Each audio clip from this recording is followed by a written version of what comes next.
Hi, folks. Bob Mannery here. You're listening to A2D Radio, real sports talk radio for the fans, by the fans, no agenda. These guys are the best in the business. Hashtag it. No notes.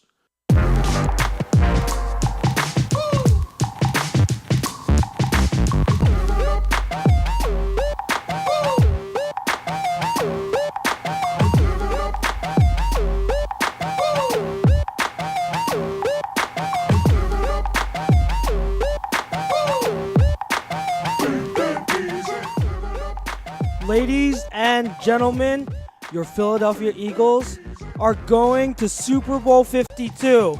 This is Birds of a Feather on A2D Radio, live from the BMW of Atlantic City Studios, exit 17 on the Parkway, bmwatlanticcity.com. This first half of the show is brought to you by Gibson Mayer LLC, our certified public accountant. Make them yours, gibsonmayer.com. Guys, Chuck's Moran in here. No Chrome yet. He's on his way. He's from a work event or something. Like, that's important, but whatever. But he'll be here. Hopefully he'll make it for the second half because he's dying to be on here, obviously. But we got some guests. We got some people on from the Fix, a first time guest here. Ralphie D, what's up, man? Thank you for having me. No, thanks for being here. Yeah. And then as usual guest, Paulie, what's up, man? How's it going, man? Good. Great. Yeah, we all feel great. And then we got Frank Vespi on the ones and twos this week. Ryan's out on vacation. Yo. So another damn excuse. another excuse. Why are they leaving now? I don't know. I don't know. Whatever. But our poll question today brought to you by Scanzano Sports. What was the highlight of the NFC Championship game for you? Patrick Robinson's pick six, the flea flicker to Torrey Smith, the Foles goal chant, or something else, some other. So hit us up on Facebook, on YouTube, on Periscope, everything. We're live. We're good to go. So let's hear it, guys. Let's answer your poll question first. I've answered the poll question first. What was the highlight of the championship game for you? And then go into what your overall first thoughts on the game as a recap. Paulie, Paulie, let's go to you. I would say the Patrick Robinson pick six was probably the highlight because I think that was the biggest momentum change of the game. At that point, it's still a close game. The Eagles just took the lead. Vikings are driving. They got the ball inside the Eagles 20. Barnett makes I'm confusing my plays here. Thinking of the Barnett play because we didn't have that listed, and that was actually probably the bigger play today. Yeah, Barnett. Yeah. The Barnett strip sack was huge, Yeah. but both plays were huge momentum turning plays because at that point, the first drive the Vikings went right down the field. It was kind of a little scary, to be quite honest with you. It's like, oh boy, they went right down the field. But then they do what they've done all year. Chris Long, who's been a huge addition for this team, gets pressure on Keenum, forces a terrible throw. And Patrick Robinson, which at first when he does that, it's kind of like, what the hell are you doing when he just reverses field? I think I read that he ran 98 yards, in total, actual ground covered. Yeah, and he was sucking up wind. You saw him hitting up the oxygen afterwards. And a Darby attempt at a thrown block, which was just enough. But I think as far as that was a huge play. And I think at that point was when you really started to feel like, okay, the Eagles, this is what we're used to. This is what we're the big momentum changing plays on defense, and they capitalize on it. Either the defense scores or the offense comes down the field and scores. Yeah. Ralphie? I think the biggest play, and I can't believe we don't have it listed either, is the Barnett play. Because if you think about it, we're up 14-7. The Vikings are on our own 16-yard line, about to almost either you can make it 14-14 or 14-10.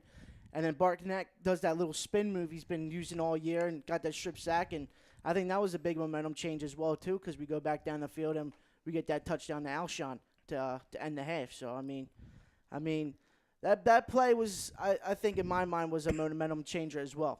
So, basically, you screwed up the poll question, Charles. Yeah. Now I'm just kidding. Hey.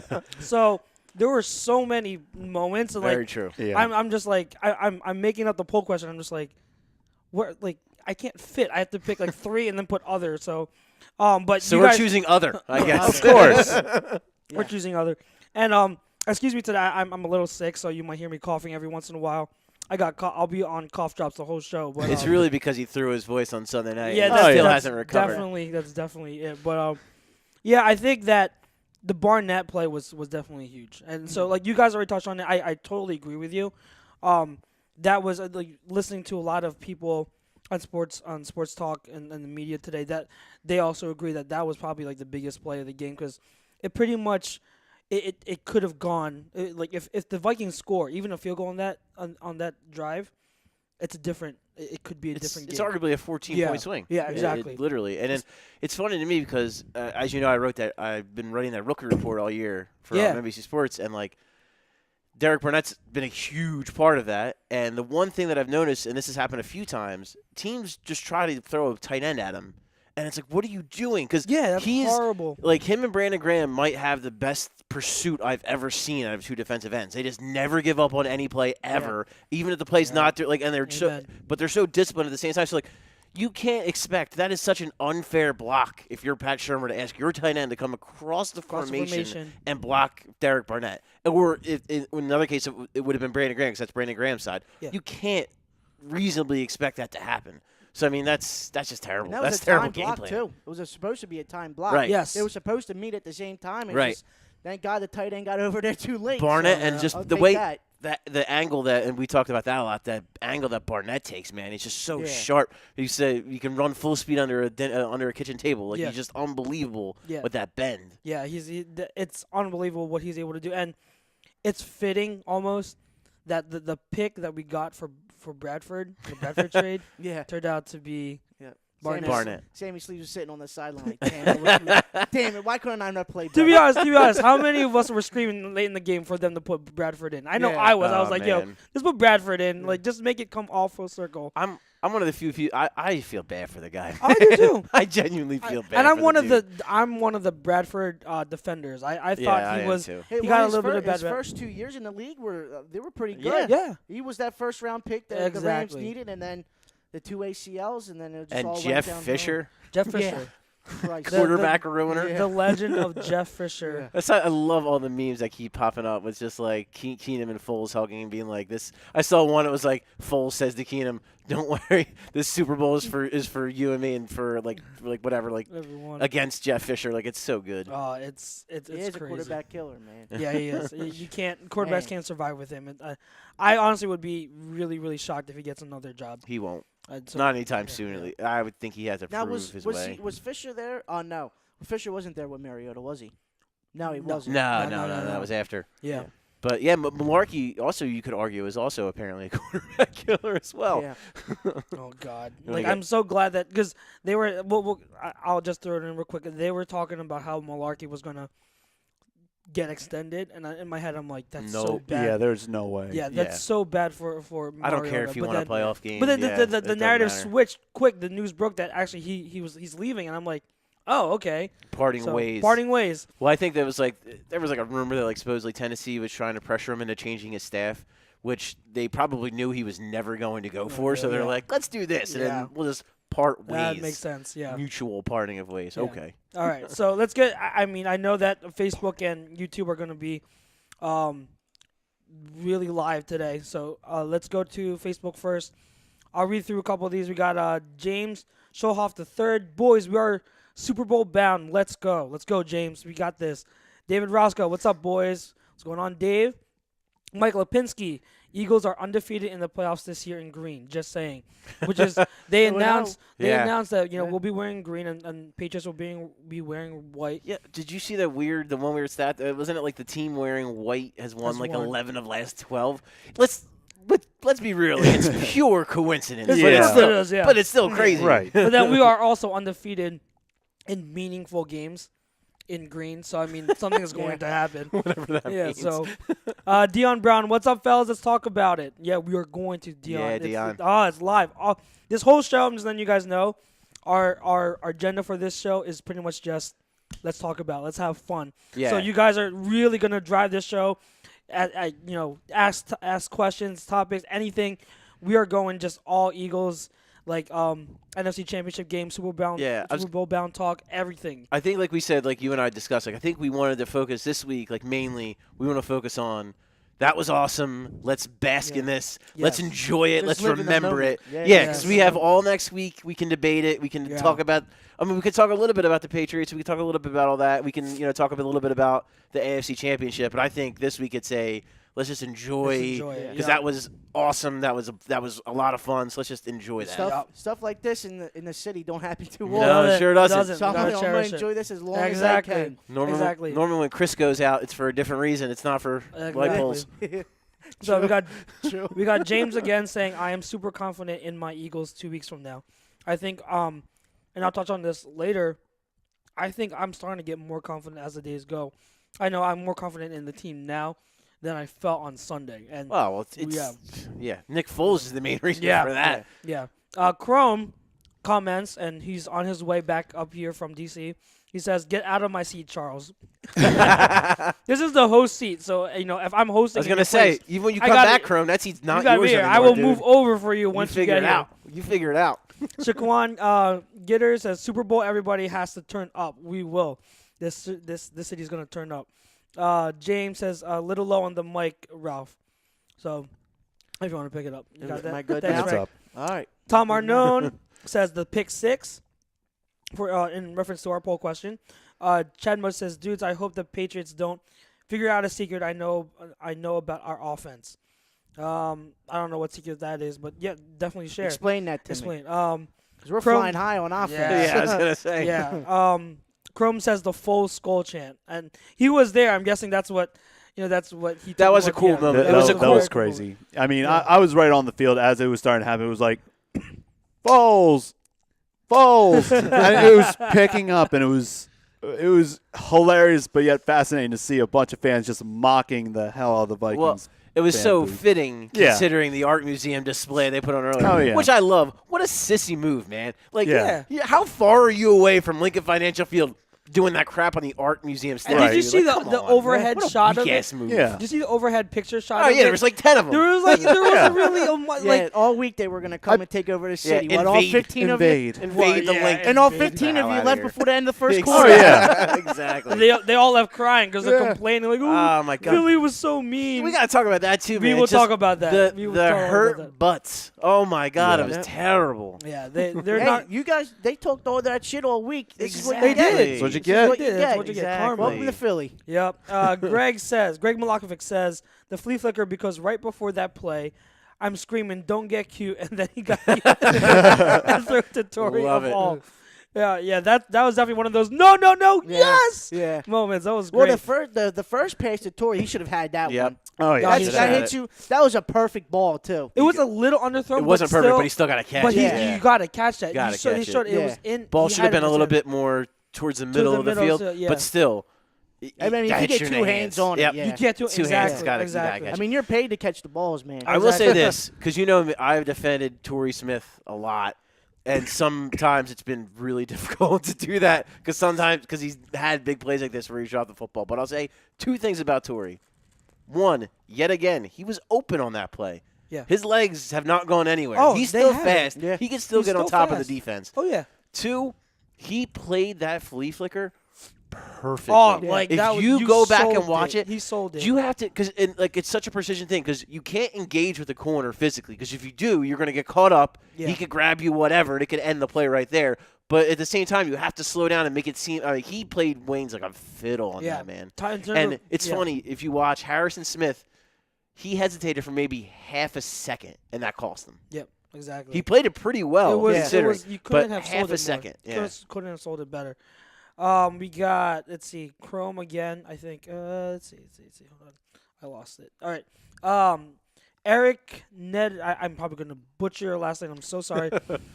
Eric Nederostek says, is this for real? Yes, I think we were all kind of like having that moment of like, is this real? Are we really? It didn't feel Yeah, it real. didn't After the feel game, real, it yeah. didn't feel real at all. Chrome is coming at me saying Charles, or I think he meaning to say Bradford is Charles's favorite player aside from Westbrook.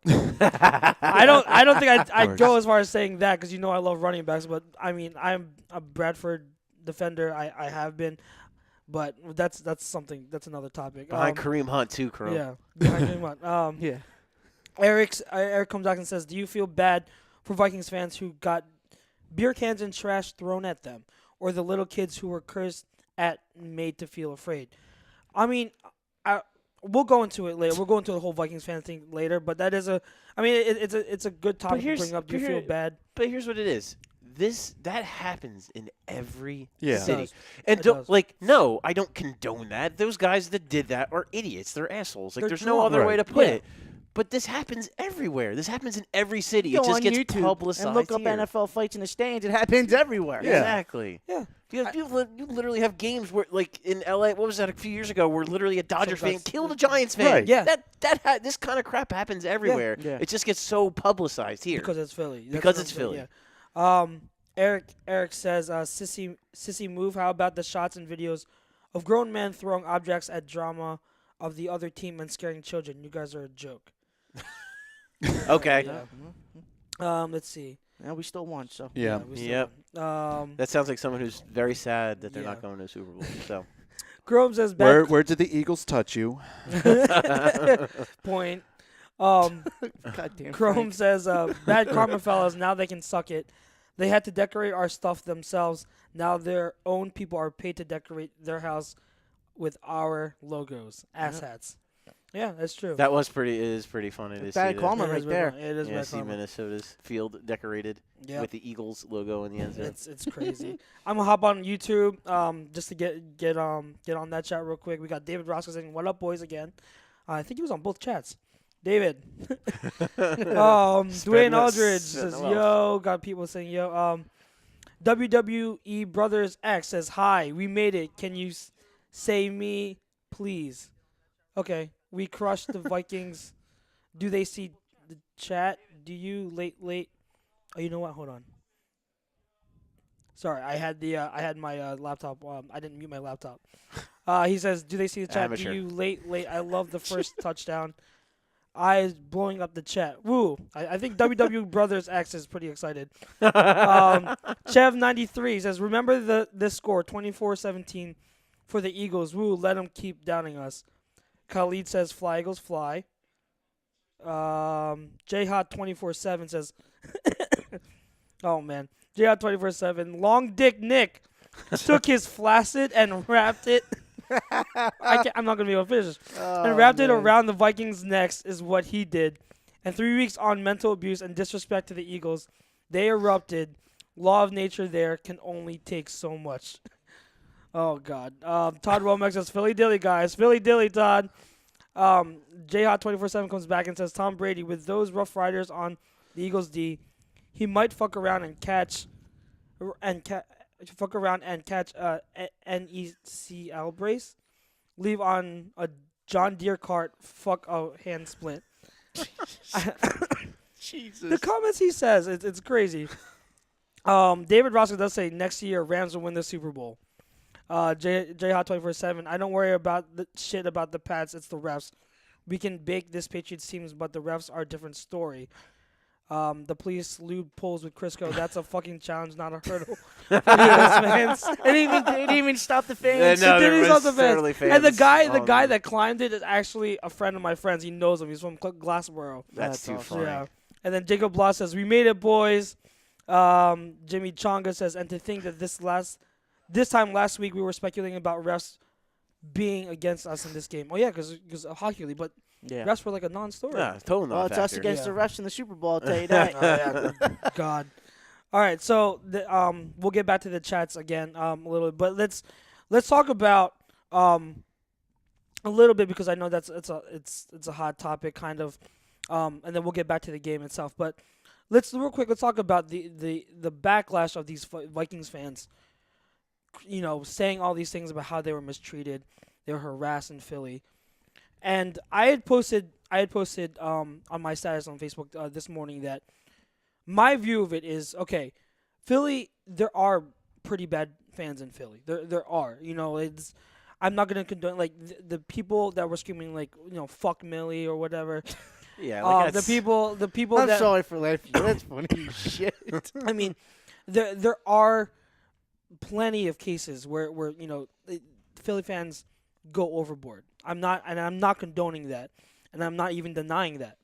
But I think with me, what annoys me is that those incidents are not only are they common in other cities, but that's not the majority of what happens at these games. Like, I've been to plenty of games at Eagles, Flyers, Sixers. Like, for the most part, like, rival fans get, they get, you get yelled, you get the banter, but it's typical fan talk, people yelling back and forth. But I've seen plenty of times where fans get treated fine. Like, there's instances of where they're welcoming and I've seen plenty of cases where people at the game were and when I'm talking about this past game, they were shaking hands with Vikings fans. Yeah, there's videos of that. There's plenty of videos of that. And that's my thing. Like, you get the media and social media even now, they blow up every bad thing that happens in Philly. They blow it up and they make it a huge deal. Yeah. And it is it is a It's bad only thing. a story because it's Philly. Because it's Philly. Because it's but Philly. they don't talk about the good stuff that Philly does, and they undermine or they undersell the bad stuff that happens any other city. That's my gripe. I'm not saying totally ignore the bad stuff and it's not there. What I'm saying is, hey, like, put context to it. We're not as bad as the media puts us out. We are, like, our city is tough. It is a very tough place to go to, especially if you're a Cowboys fan. We're passionate We're fans. passionate fans, but it's not. But It's listen, not like, when you talk shit all week saying you're going to come here, take over the city, well, let's Yeah. see what happens. yeah. You didn't So, take it over like, too what well. what do you guys think? Like, Yeah. do you think that? I mean, know- I'm not condoning the assholes that did this. Yeah. This stuff. I mean, when you get a couple beers in you think you're the man of the world, you can do whatever you want. You know what I mean? So, I mean, I don't know. I mean, what do you think? I mean, I think assholes are assholes. It doesn't matter what city or what fan base they belong to. You're gonna find assholes everywhere. There's nothing you can do about it. It's the reality of the situation. Yeah. Yeah. There are people that root for the Philadelphia Eagles that aren't good people. It's a factor of life. There are terrible fans from every city of every team. I'm sure there are plenty of Minnesota. I saw today there was a thing. I don't know if you guys saw this. They're trying to organize a fan event for Vikings to throw trash and purple paint-filled balloons at Eagles fans in Minneapolis. Another one where there was a thing where Vikings fans were trying to sign up as Uber drivers and drive Eagles fans to the wrong place. yeah. That's Crazy messed up. Yeah. crazy stuff like that. But it's like my point Real is. down. But my point in saying that is this. Yeah, there were dumb people acting dumb in Philadelphia, and they were Eagles fans. So now there are Minnesota fans who are going to do dumb shit as well to Eagles fans when they're in Minneapolis. It happens everywhere. We are not special in that regard. And We have assholes, so do other cities. And used to be going to Raiders games in Oakland used to be terrible. Yeah. With all the fans out there. With Yeah. that black hole section. Yeah. Man, if you showed up with the wrong jersey, you were going to get it all game long. Oh, yeah. Absolutely. And look, dude, New York, you're going to tell me that you can go to a Giants game or a Jets game and walk in with if they're playing, an opposing team in a big game, you're just going to walk into that stadium with those colors and not get harassed at all? That's just the way it goes. I mean, I remember a few years back, I went to a Flyers game, me and my buddy. We went out in North Jersey. And we were both wearing Flyer stuff. We knew. We're like, all right, we're probably going to get some heat for this. As soon we pulled into the parking lot, someone banged on my buddy's hood when he saw we were wearing Flyer stuff. Oh, God. And we walked in, a little kid walked up to me, and I was wearing a Simone Gagne shirt and said, Simone Gagne sucks. The kid couldn't have been any older than 6 or 7. But it's whatever. Right. And and then we also had a couple of Devils fans just come over and be like, oh, man, just busting our balls and just talking. And then we just talked about the sport. Yeah. It's just assholes are assholes no matter where you go. Where you go. And I think it's a reputation that, unfortunately, I think this city is never going to be able to shake. But I think that we all know, and it goes. I used to get really defensive over it, and to a certain extent I still do. But I think it's gone to a point where I don't care anymore. It's like that Sons of Ben song that's out and has been all over social media lately. But no one likes us. No one likes us. We don't care. Yeah. That's exactly how I feel now. Yeah. You know what? If you really think Philly's like that, then fine. Joel Embiid's got the care. right hoodie, baby. Yeah. Yeah. Philly versus Yeah. everybody. Yeah. I mean, and Listen. we heard it all of our lives. The stuff Absolutely. that's been going on from the vet to now. You know. Yeah. I mean, go to the vet wearing a Giants jersey in the 700 level. Oh, yeah. Tell me if you're getting out there Exactly. alive. You know Eagles what I mean? jail, baby. I mean, the vet was a lot worse than the Lincoln. Oh, yeah. It was Yeah. That's what really I'm trying to down. say. Go back to when if we still played at the vet. Exactly. That's a great point. So, And like the Philly police were they had guys undercover in Viking stuff trying to catch people being jerks. So it's not like the city of Philadelphia wasn't trying to help this. You know what I mean? I just don't get some of the butt hurtness. It's just like too much. It's like over the top. it is over the top. So, Like I feel bad for those people who genuinely got some anything that crossed the line. I genuinely feel bad for those people, and that's not right. Yeah. But I also think that's not indicative of our city, and that's not indicative of the Philadelphia Eagles. yeah. Frank, did you? I got some comments on here about the mics being low. You're good. You're good. We're good? The mics. They're back to normal now, so it's all Cool. good. All right. Cool. I don't know what happened, but I think I didn't want to go too crazy. I didn't want you guys to be too loud or Gotcha. too soft, so making sure it's just right. Gotcha. All right. Sorry about that, guys. We had like a lot of technical difficulties earlier. That's why we're on late. But hopefully everything's good now. Hopefully you can hear me. So back to the Facebook chat. We got James chiming in. James Showhoff the third again. You don't bring kids to an adult event. Adults that are drinking have some sense. I wouldn't bring a child to a game. I think, to that point, I think you have to. If you're gonna bring a child to the game, which is obviously your every guy given right, I think you have to know. You have to, I mean, Philly is tough, like I said, but you have to know that, okay, we could expect this. But like, that's something that you have to go into any sporting event. If you're a rival team, any sporting event I agree. where you're the visitor, you have to expect The backlash. Don't tell me that, other You're telling cities- me like Green Bay Packers walk in Mall of America. So what the hell is it called? Mall of America. Yeah, Yeah. Mall of America. They just walk in there and they're fine. No, they don't get harassed by a single Minnesota Viking fan. Yeah. Like, come on, that's naive. It's one of, Like, the, that's one of the ridiculous. biggest rivals in all Exactly. sports, Like, too. come on. Or if a Chicago Bears fan or a Lions fan walks Right. into there, they don't get any shit from anybody. Come on. Yeah. Ishmael Rodriguez, he seems like he's on your side, Paulie, when it comes to Torrey Smith. He's saying, I'm telling you, Torrey Smith still got it. Re-signed for 2 more years, and young Foles showing up with deep passes to Jeffrey/Smith. Should have been 45-7. Fly Eagles fly. I think his contract is actually team. Well, so here's the thing. As much as I defended Torrey Smith, I also think he's going to be gone. He's going to be this gone. I do offseason. believe it. Because I think Just because of the way the money's going to shake out and the fact that they drafted Matt Collins and they're going to have to pay. They might have to pay Aguilar at some point. He'll be and up for an Marcus extension. Johnson. I've heard things about Marcus Johnson. Yeah, and Marcus Johnson's. I just heard rumblings. I've heard rumblings that Agent, right? He will be. Yeah. You bring him in. Always Yeah. Macklin. Yeah, I think Macklin on the downswing of his career. I mean, I've always liked Jeremy Macklin. he's but in terms of Eagles wide receivers. He's my all-time favorite Eagles wide receiver. Mm-hmm. So I'd love to have him here as like a vet. But I mean, it he depends knows on the contract. offense. He got that going for you too. knows Spending the time with offense. Doug. If he knows he's gonna come here as like maybe like the 4th wide receiver, then You know where I think would be a good landing spot for Jeremy Macklin would be Chicago. think okay. so. They have no good Really? wide receivers Yeah. at all. Yeah. Nagy's They'll the, give him the money too. Nagy's the coach Yes. now. Yeah. Yeah. They'll give him the So he money. knows the system, and they're looking for a good. Mitch Trubisky could use a nice veteran receiver that's reliable. Like he could use that. So yeah. You want me? If you, yeah, thanks. So damn clutch said Torrey's eyes in the first deep white dropped it. And then Smooth Foreman said, I'm here. My buddy Alex. Foreman. Yeah. I'm just gonna call him Foreman. Like I know Foreman's a regular commenter on our on the fix On as the well. fix. Yeah, so Nice. so we always bust chops with Foreman He's here a and there. Redskins fan, so Oh, okay. bye-bye. And another fan of the Michigan State. Gotcha. Chrome chimes in on the kids thing. He says, there's nothing wrong with bringing your kids, but this isn't Disney on Ice. You need to understand that and accept the situation as it is ahead of time.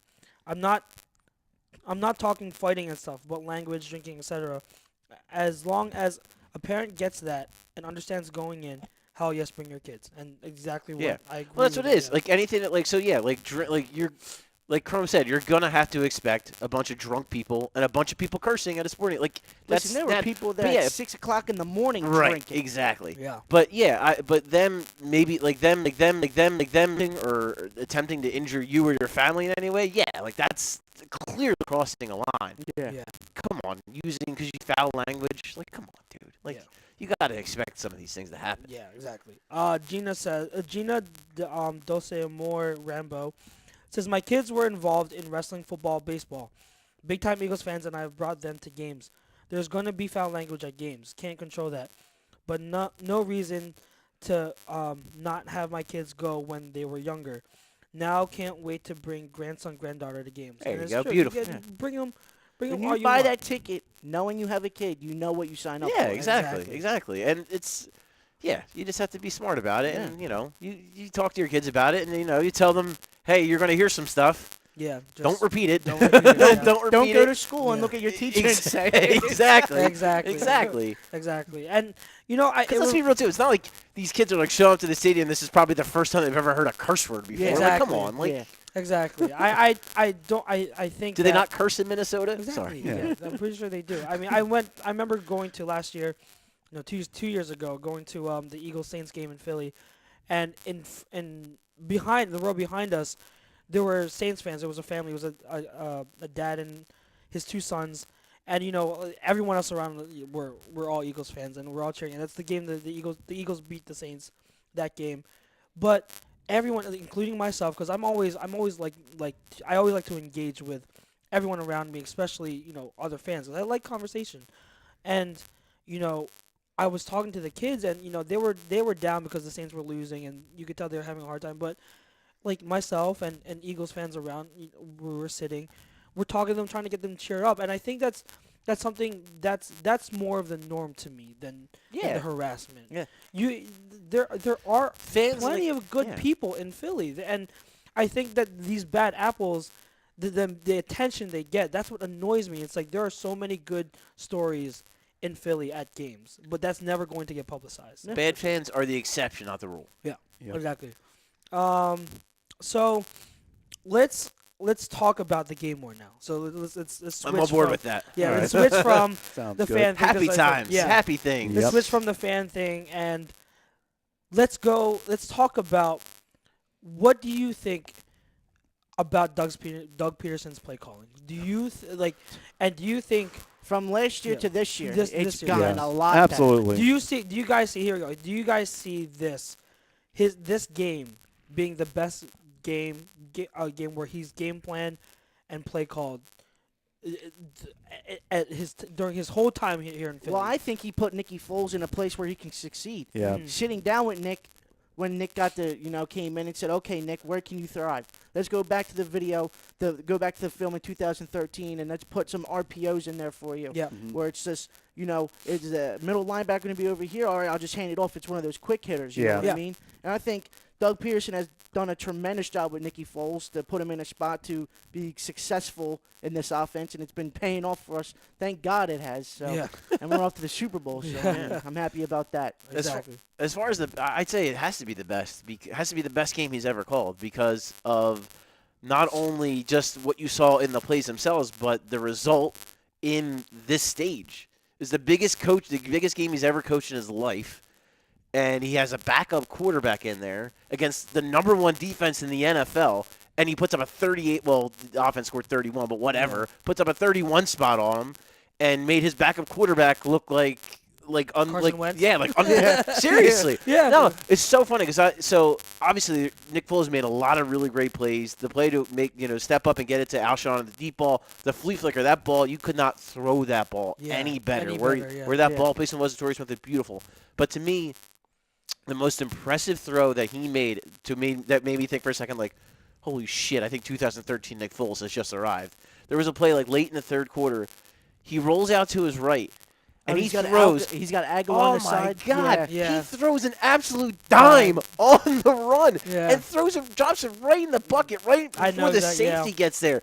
It was like Yeah. it was a Carson Wentz kind of throw. Like it was unbelievable. And like I've talked about it with many people. Like that's what's so manning about Nick Foles in general is that like he has games like this where you're like, holy shit, this guy can really play. He can make some of these throws. And then he has other games where it's like he looks like he can't hit anybody. And right now, he's just in this groove. I almost wish there wasn't a bye between the Super Bowl because he is just ever since the second half of the Falcons games, he has just found this rhythm and this flow.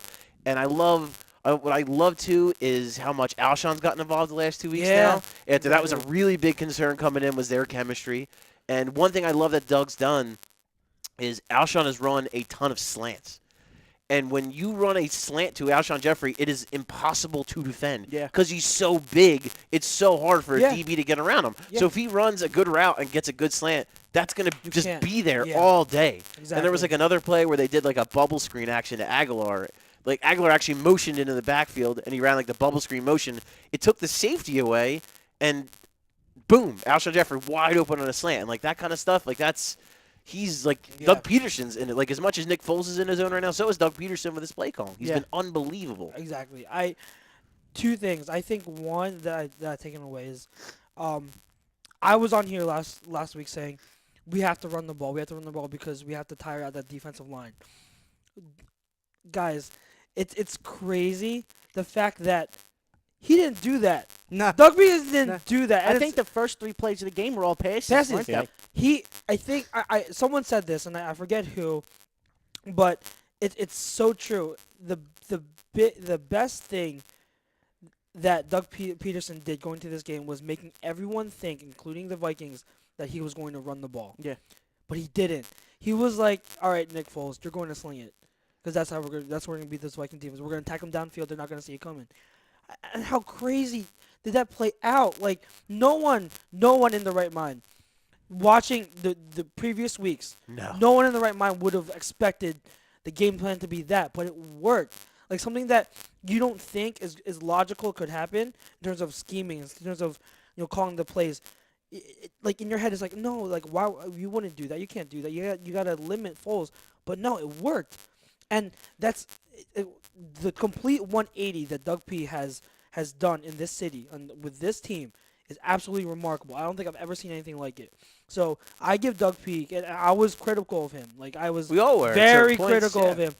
Like he deserves all the praise in the world. Absolutely. And he should get Coach of the Year, by the way. Yeah, he should be. I mean, they voted already. Well, I saw that was the Pro Football version. I think it was like the AP. Yeah, whatever. but they voted already, and I wouldn't be surprised if it is McVay. But like I said on Sunday, I don't care if he doesn't get the actual physical award. He is the Coach of the Year. You know he is. He's done such a phenomenal job with a backup team. quarterback. With a backup quarterback. And backup left tackle, backup middle linebacker. Exactly. Like we talked about it a million times. And going back to your point with Nicky Foles having these games, it's like, are you sure this kid was a third-round pick? Yeah. It's sure it's he was unbelievable supposed to be a sometimes. first-round pick? Well, I remember that he said that too in like the press conference. He was talking about the fact that Doug Peterson was the coach for the Eagles that worked him out way back when. Really? And the Eagles were the one team that actually sent a coach to come work him out. So it's just a crazy story. Like if they win this Super Bowl, Nick Foles is going to have a Disney story movie lined up. It's a movie. Some big money movie lined up with It's a Disney. movie. It's like Invincible 2, the Nick Foles story. Like it's going to happen. Like it's insane. Like you can't write it. You cannot write it. It's so crazy. And the my other point I was going to say is I was this kind of Foles getting into a groove like this, it reminds me of something. Back in 2006 when Jeff Garcia took over, I was watching because they have if you do digging, you can find the full game videos of broadcast videos on YouTube, and I did, and they had. I was watching games of that season when Garcia was in, and it was the Colts game, the Panthers game, and the first was at few the Panthers game. You were at the Panthers game. game. Yeah, Oh fun. man. Then you can attest this if you remember. Yeah. The first few games, especially because the Colts game was Garcia's first full game, and then it was the Panthers game. Up until then, and for most of that, like the first half of the Panthers game, he was struggling really bad. He was in there and he was just inaccurate. He didn't have a good feel in the pocket. He was hesitant. A lot of things, and for like looking back on it and watching it, I'm like, wow, like he was really struggling. I didn't realize how bad he was struggling. Yeah. But something happened toward I think something in the second half. When he started to hit one receiver, then two receivers, and then you start to see you can see physically him getting more comfortable. He's starting to get in the groove. timing is starting to pick up. And then as I watch all the other games the rest of the season that we won out, like the 3 against our division that was huge. opponents, So fun. he's on fire because he's in a groove. And then, the rest is history. We won against the Giants, lost a close one to the Saints. But it reminded me of that because with Foles, he came in and yeah, he played well against the Giants. But then he struggled against the Raiders, and then the little bit he played against the Cowboys, and then the first half last week. But then you see him in that groove, a sort of similar type of rhythm in the second half against the Falcons, and it clicked. It's just like, all right, maybe that is there's so much to that. The fact that a quarterback when they have to get in there and they're the backup and they all of a sudden have to become the starter, they need that time. They need to get into a rhythm. They need a few games where they can start to really be comfortable, because going in there cold, you're not gonna get your full game right away. So I think it's a big sign he clicked, and you really starting to see him become more comfortable and play a little bit more loose, and just he's starting to sling it. His pocket mobility is the best I've seen it, and I think that bodes well going forward for the Super Bowl game. I think with it being in a dome and he doesn't have to worry about cold weather and the wind, we could honestly see maybe not this level of performance, because this was unbelievable. Yeah, but something this would similar would have been unbelievable for Carson Wentz. Exactly. So I think that's a huge thing to see from Foles. What It really impressed me. What I think, what we alluded to with the RPOs and getting the ball out of his hands quick. What I think that did was, I think it sped him up in a good way, because what I saw in the Raiders game and the Dallas game, he just looked hesitant. Yeah. He was afraid to throw, and he did the ball pats, and he was just too afraid to just let it rip. Yes. And I think the second half of that Falcons game, he just did it. He was just you know what, I'm just doing it. I'm just throwing this damn ball. And Doug recognized, dude, you need to just let this damn ball rip. You just need to make it. Yeah, just make a decision and throw it. And I think now that he's in that mindset, I think he's in a really good place. I think that's exactly what you're saying, Charles, is I think that he is just in this groove now, in this mindset where his confidence is sky high, and he's not even thinking out there. He's just letting the games come to him, and he's playing. And when you see when you see that play to Aguilar when he's rolling out and he just drops that dime in there, it's because of all the other plays that set it up, the throw to Alshon, the flea flicker, all that other stuff, all that confidence built, so that when he makes that throw to Aguilar, he's not even thinking about it. He's just making the throw. Exactly. So I'm going to hop on back on the Facebook chat. We got Christopher Lyons, who helped. Thank you, Chris, for helping fix the technical issues we had earlier. He says, after Doug blew the Dallas game last year, he has gotten a lot better. James Wilder says, Pearson understood what he was getting into, and he executed that understanding expertly. Sorry again.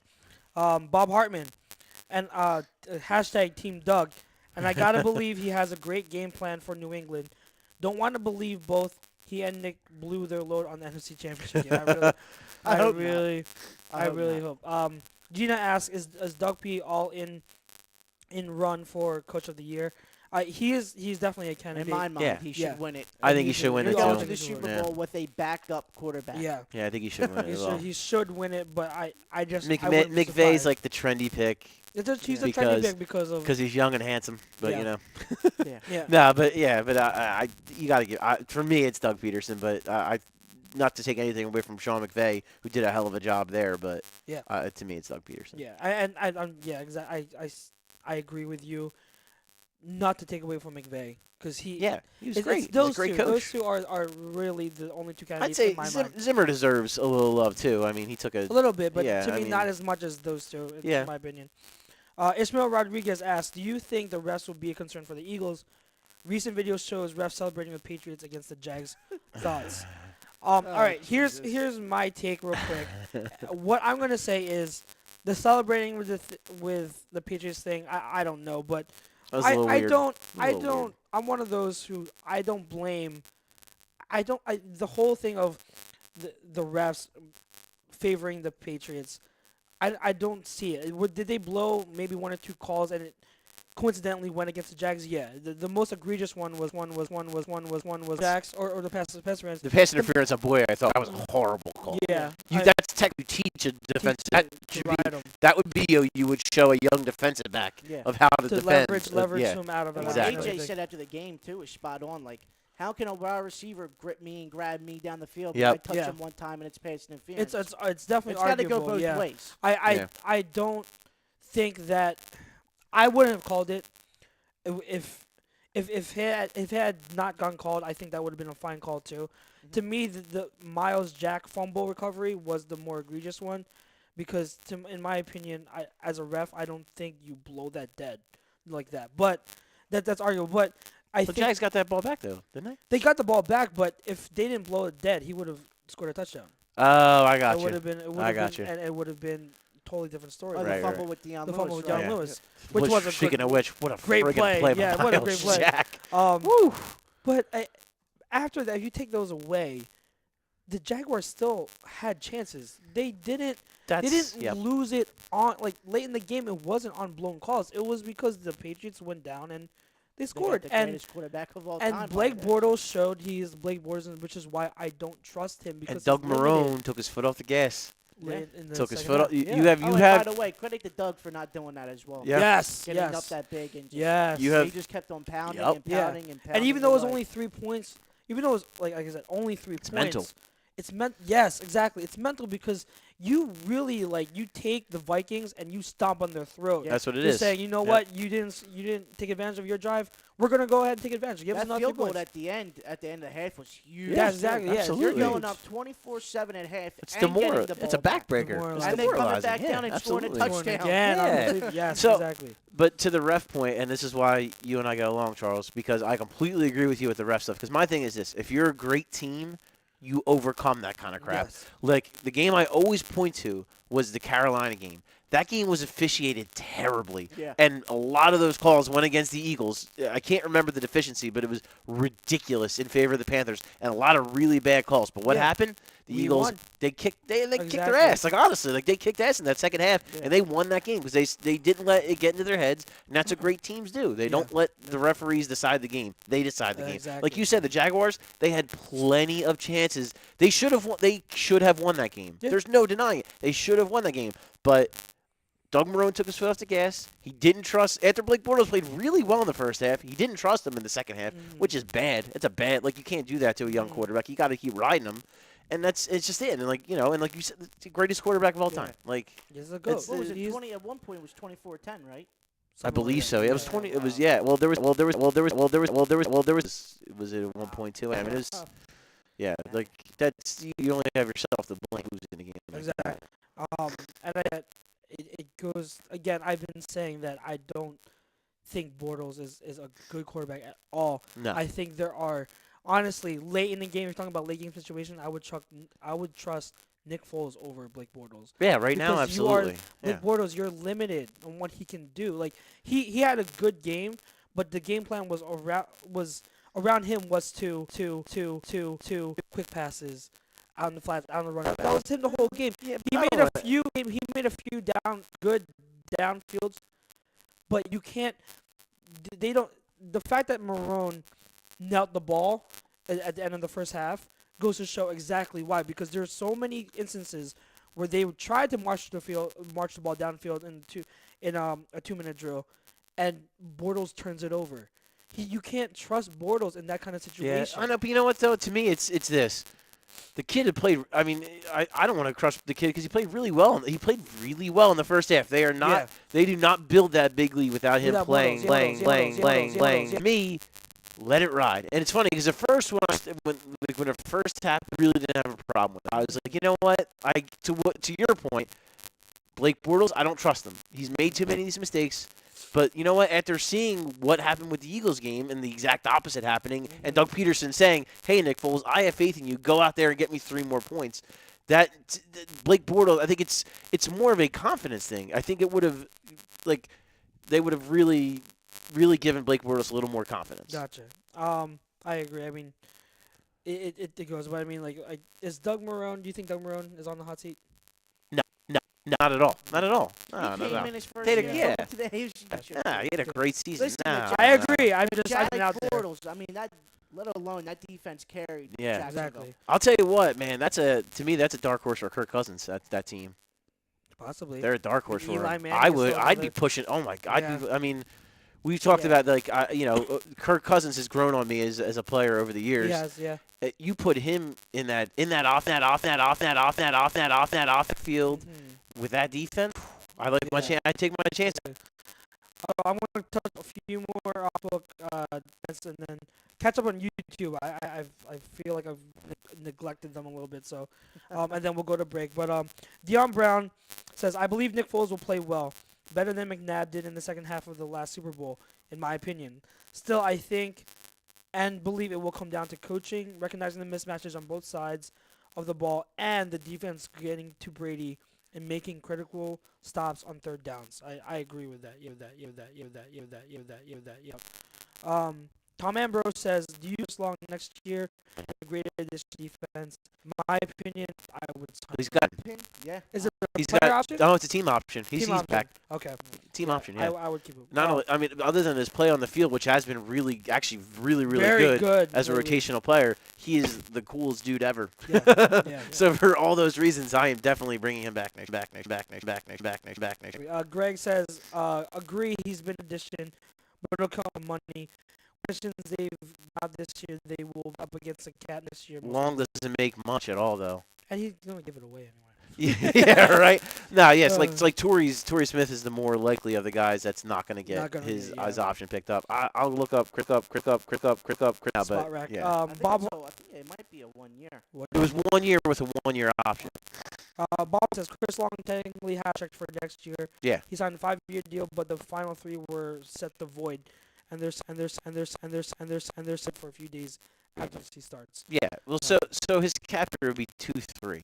So Okay. I mean, it's really 2-3 for a guy who's been a leader in on your football team. Yeah. I'll pay Yeah. 3. I have no problem. Bob says it's like a 500,000. James Rodgers was a top 5 QB. He would have scored when he got the ball with 2:48 left in the fourth warning. Bortles. That's why you got 0. Yeah, there's I no. don't think there's anyone here debating. Yeah. No one Bortles is that. You could argument he's he's a 50th quarterback. He before half was a bad idea it showed bravado and probably irked the Pats. Yeah. Yeah. YouTube. Let's touch on this because I switching roles this week. As a host, I'm on Facebook. So I'll go to break. So you got let's go with Dynamite went the off. At least our rabbit try to kill fan. That's what you were. Yeah. Yeah. That was up. Giants No. Thing that actually happened. I mean, if someone would rather abs, that I'll have a beer, Chuck. exactly. Let's see. Joseph. I'm tired of Eagles fans should come. Fuck you. We made it to the Super Bowl 50. We had Jay says, why should we win to football? They on ice. What? Wait, what? What is it? What warn our kids when going to Disney on? It's a I joke. guess it's Worse. Working at the Wells Fargo Center and oh my God, it's brutal. I heard. Some of those parents, they scary Eagles fans. I'm just saying. Smooth Foreman says that is what makes sports great is the shit talking amongst fans. Yeah. As long as it's respectful. Yeah. If you know what it is, like you holler back and forth. You know what it but is? at the end of the Personal. day- Don't get personal. Don't get personal. Yeah, and then we had a few people talking about the mic thing, but I think we had. So sorry about that, guys. Renee Ballard. I'm skipping through a bunch. I'm sorry. Renee Ballard says glitches in sound. Oh yeah, she's yeah. Sound All right. complaints. So let's take a break, and hopefully Chrome will be here for the second half. But if not, we will continue on. To hell with them. Yeah.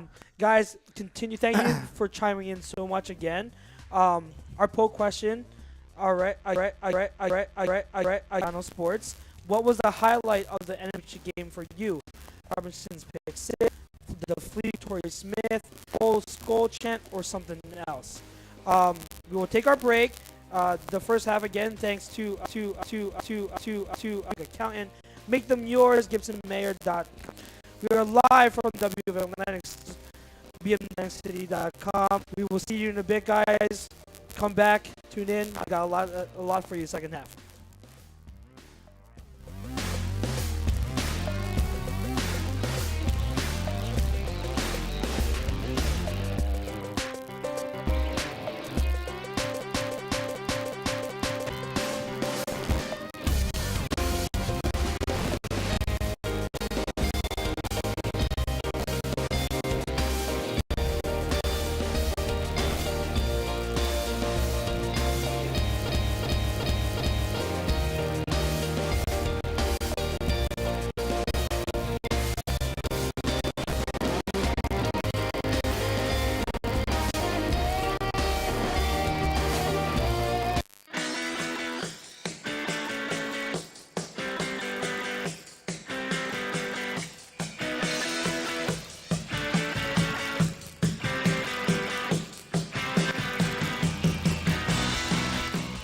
Hey, do you need to get your skills in shape? Then contact the Scanzano Sports Center, located at 5 Carnegie Plaza in Cherry Hill, New Jersey. You can give them a call at 856-889-3434 or visit them on the web at www.scanzanosports.com. John Scanzano offers individual, semi-pro catching, outfield, along with turf rentals. The Scanzano Sports Center is equipped with a 31,000 square foot indoor facility, 4 batting cages, and a 4,000 square foot strengthening and conditioning room. So what are you waiting for? Contact the Scanzano Sports Center today.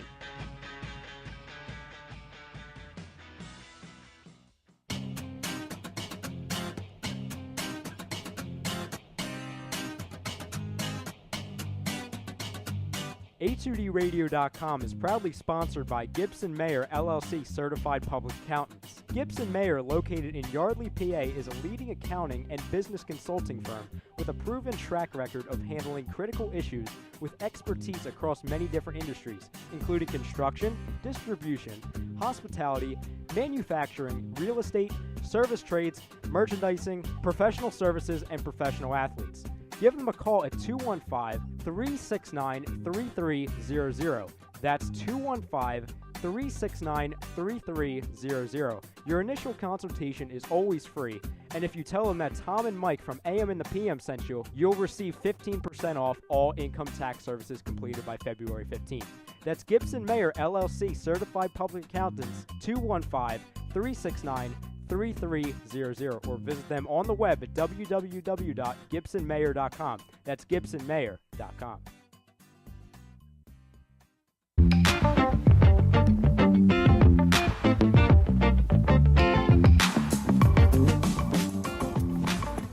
A2DRadio.com is sponsored by the Sports Outlet for all your sporting needs. Located 703 Black Horse Pike in Glendora, New Jersey. Give them a call at 856-939-2030 or email them at sportsoutletnj@comcast.net or visit them on the web at www.sportsoutletinc.com for all your sporting needs. The Sports Outlet. Thank you.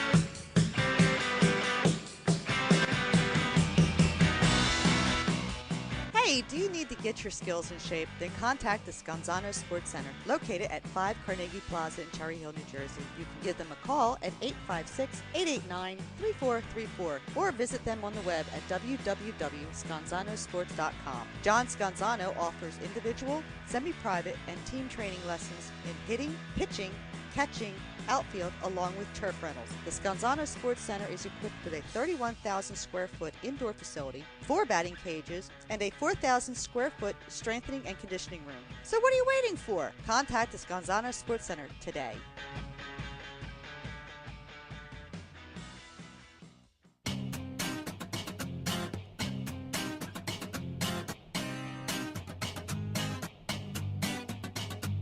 A2DRadio.com is proudly sponsored by Gibson Mayer LLC Certified Public Accountants. Gibson Mayer, located in Yardley, PA, is a leading accounting and business consulting firm with a proven track record of handling critical issues with expertise across many different industries, including construction, distribution, hospitality, manufacturing, real estate, service trades, merchandising, professional services, and professional athletes. Give them a call at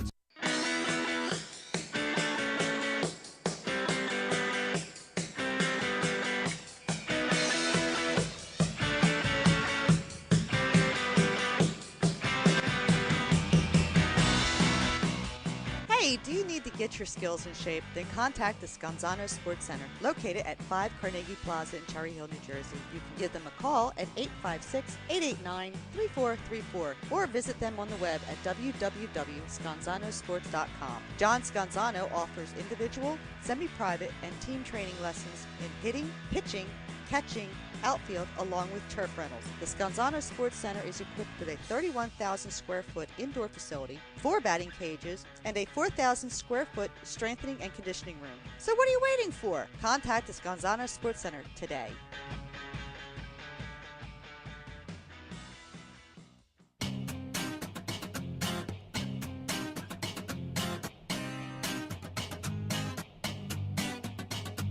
A2DRadio.com is proudly sponsored by Gibson Mayer LLC Certified Public Accountants. Gibson Mayer, located in Yardley, PA, is a leading accounting and business consulting firm with a proven track record of handling critical issues with expertise across many different industries, including construction, distribution, hospitality, manufacturing, real estate, service trades, merchandising, professional services, and professional athletes. Give them a call at 215-369-3300. That's 215-369-3300. Your initial consultation is always free, and if you tell them that Tom and Mike from AM and the PM sent you, you'll receive 15% off all income tax services completed by February 15th. That's Gibson Mayer LLC Certified Public Accountants, 215-369-3300, or visit them on the web at www.gibsonmayer.com. That's gibsonmayer.com.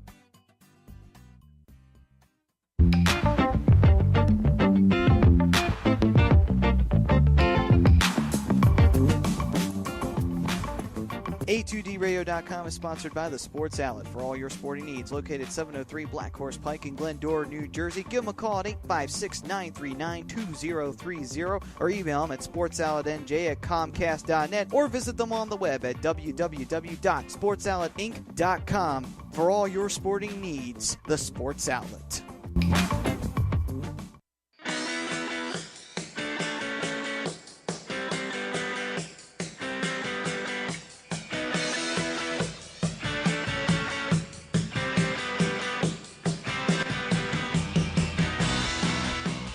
Hey, do you need to get your skills in shape? Then contact the Scanzano Sports Center, located at 5 Carnegie Plaza in Cherry Hill, New Jersey. You can give them a call at 856-889-3434 or visit them on the web at www.scanzanosports.com. John Scanzano offers individual, semi-private, and team training lessons in hitting, pitching, catching, outfield, along with turf rentals. The Scanzano Sports Center is equipped with a 31,000 square foot indoor facility, 4 batting cages, and a 4,000 square foot strengthening and conditioning room. So what are you waiting for? Contact the Scanzano Sports Center today.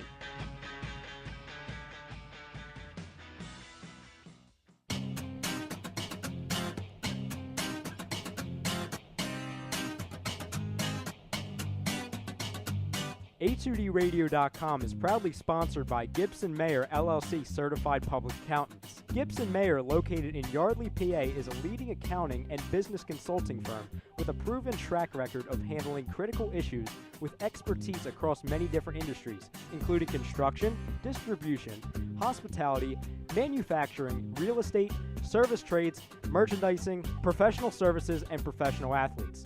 Give them a call at 215-369-3300. That's 215-369-3300. Your initial consultation is always free, and if you tell them that Tom and Mike from AM and the PM sent you, you'll receive 15% off all income tax services completed by February 15th.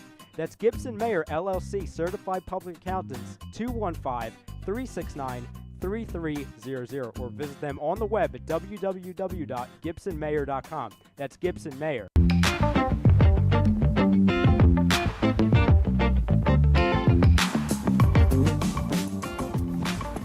A2DRadio.com is sponsored by the Sports Outlet for all your sporting needs. Located 703 Black Horse Pike in Glendora, New Jersey. Give them a call at 856-939-2030 or email them at sportsoutletnj@comcast.net or visit them on the web at www.sportsoutletinc.com for all your sporting needs. The Sports Outlet.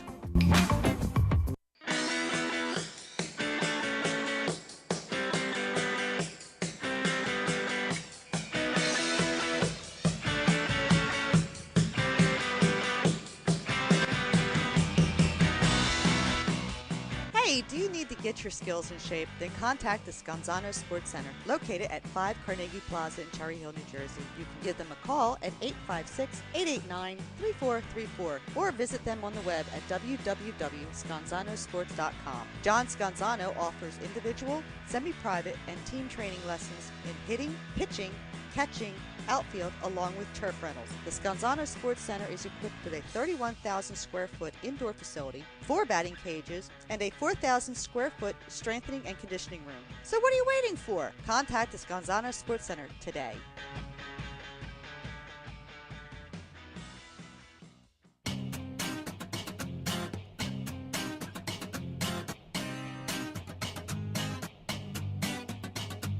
A2DRadio.com is proudly sponsored by Gibson Mayer LLC Certified Public Accountants. Gibson Mayer, located in Yardley, PA, is a leading accounting and business consulting firm with a proven track record of handling critical issues with expertise across many different industries, including construction, distribution, hospitality, manufacturing, real estate, service trades, merchandising, professional services, and professional athletes.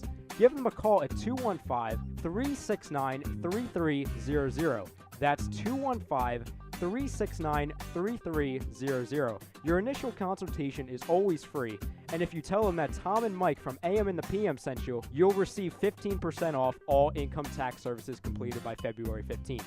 That's Gibson Mayer LLC Certified Public Accountants, 215-369-3300, or visit them on the web at www.gibsonmayer.com. That's gibsonmayer.com.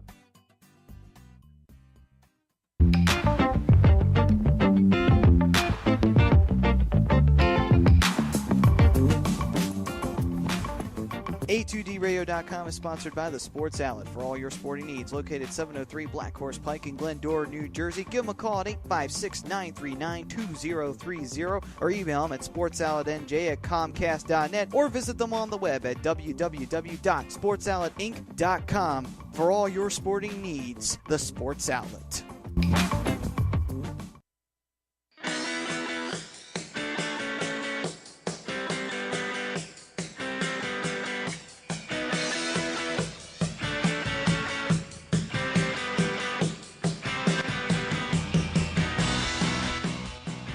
Do you need to get your skills in shape? Then contact the Scanzano Sports Center, located at 5 Carnegie Plaza in Cherry Hill, New Jersey. You can give them a call at 856-889-3434 or visit them on the web at www.scanzanosports.com. John Scanzano offers individual, semi-private, and team training lessons in hitting, pitching, catching, outfield, along with turf rentals. The Scanzano Sports Center is equipped with a 31,000 square foot indoor facility, 4 batting cages, and a 4,000 square foot strengthening and conditioning room. So what are you waiting for? Contact the Scanzano Sports Center today.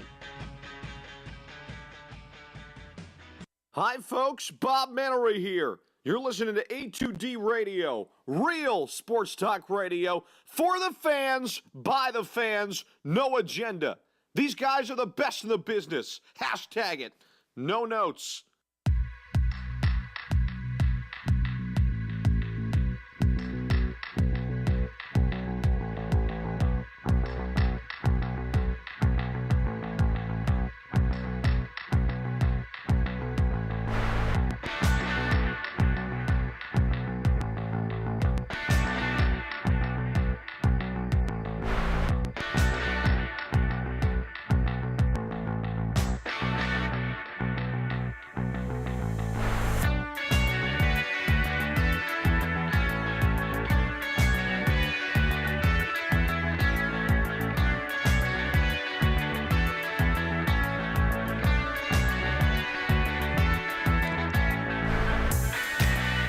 We are back, Birds of a Feather on A2D Radio, live from the BMW of Atlantic City Studios, BMWAtlanticCity.com.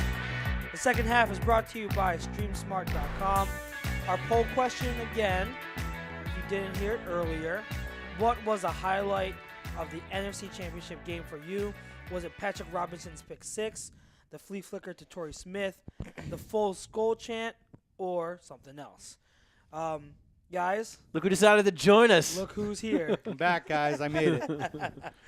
Took your sweet ass time getting here, didn't you? I had to get here, though, but I It's got DC. here. It's One way or the DC. other, I was getting here. Yeah, he wasn't. There's no way he was missing this show. So, it's good to have him back. We'll get him caught up on everything that we've been talking about. We touched on the Eagles' offense, Doug Peterson. We talked about the fan reactions from Minnesota, being in Philly. Listen, there's a lot to talk about, and you guys did a real great job covering everything in the first half. I'm just here to be happy, to enjoy this moment with everybody. I was in the stadium.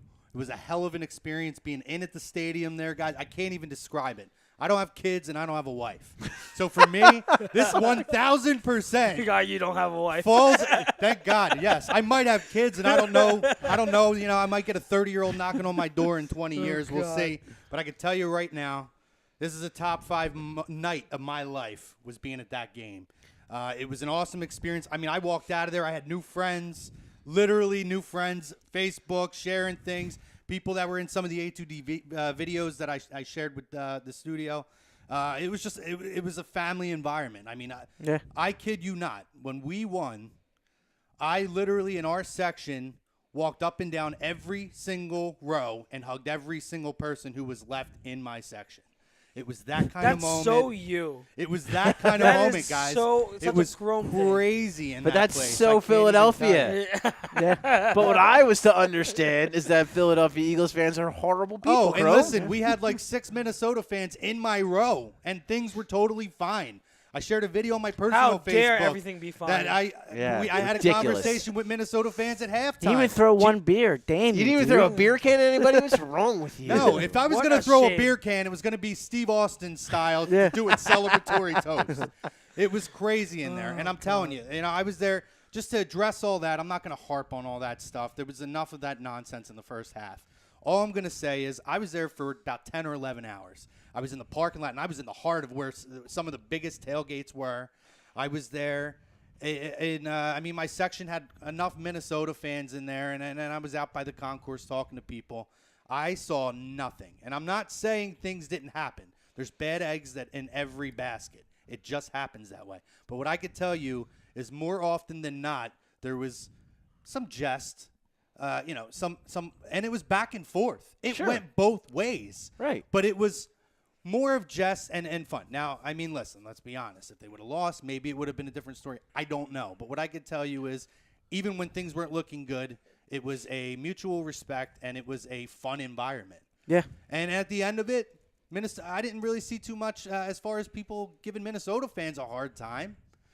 Maybe a little bit. You got the asshole chants. We get that everywhere. It's not just here. It happens everywhere. That was my whole point in the first So half. Yeah. I don't want to hear it. And I made the point in here earlier in the comment, and I'll say it again. When you go, this isn't Disney on Ice. And I know you kind of touched back on that, but it's not Disney on Ice. Yeah. And there's lines that you don't cross. That's why you have security there and certain things. And that's why we Don't police get personal. ourselves. Don't make it personal. Right. That's why we police ourselves. But for the most part, people are going to be cursing there, and it's anywhere in the country. There's going to be people cursing. There's going to be alcohol. There's nothing wrong. As long as you accept that, you're good. Doesn't make you any kind of a unfit parent or any of that stuff. It's an environment. And you know what? Why would I not want my kid to learn what it is to be a fan of a sport? And to share that moment. To share that amazing. That's a hell of a moment. And if you're a Vikings fan, even if, let's say, you took your kid there and you want to win in the NFC Championship game, you don't want to take your kid there because somebody might curse at you? Like, come on, man. No. It's a great moment.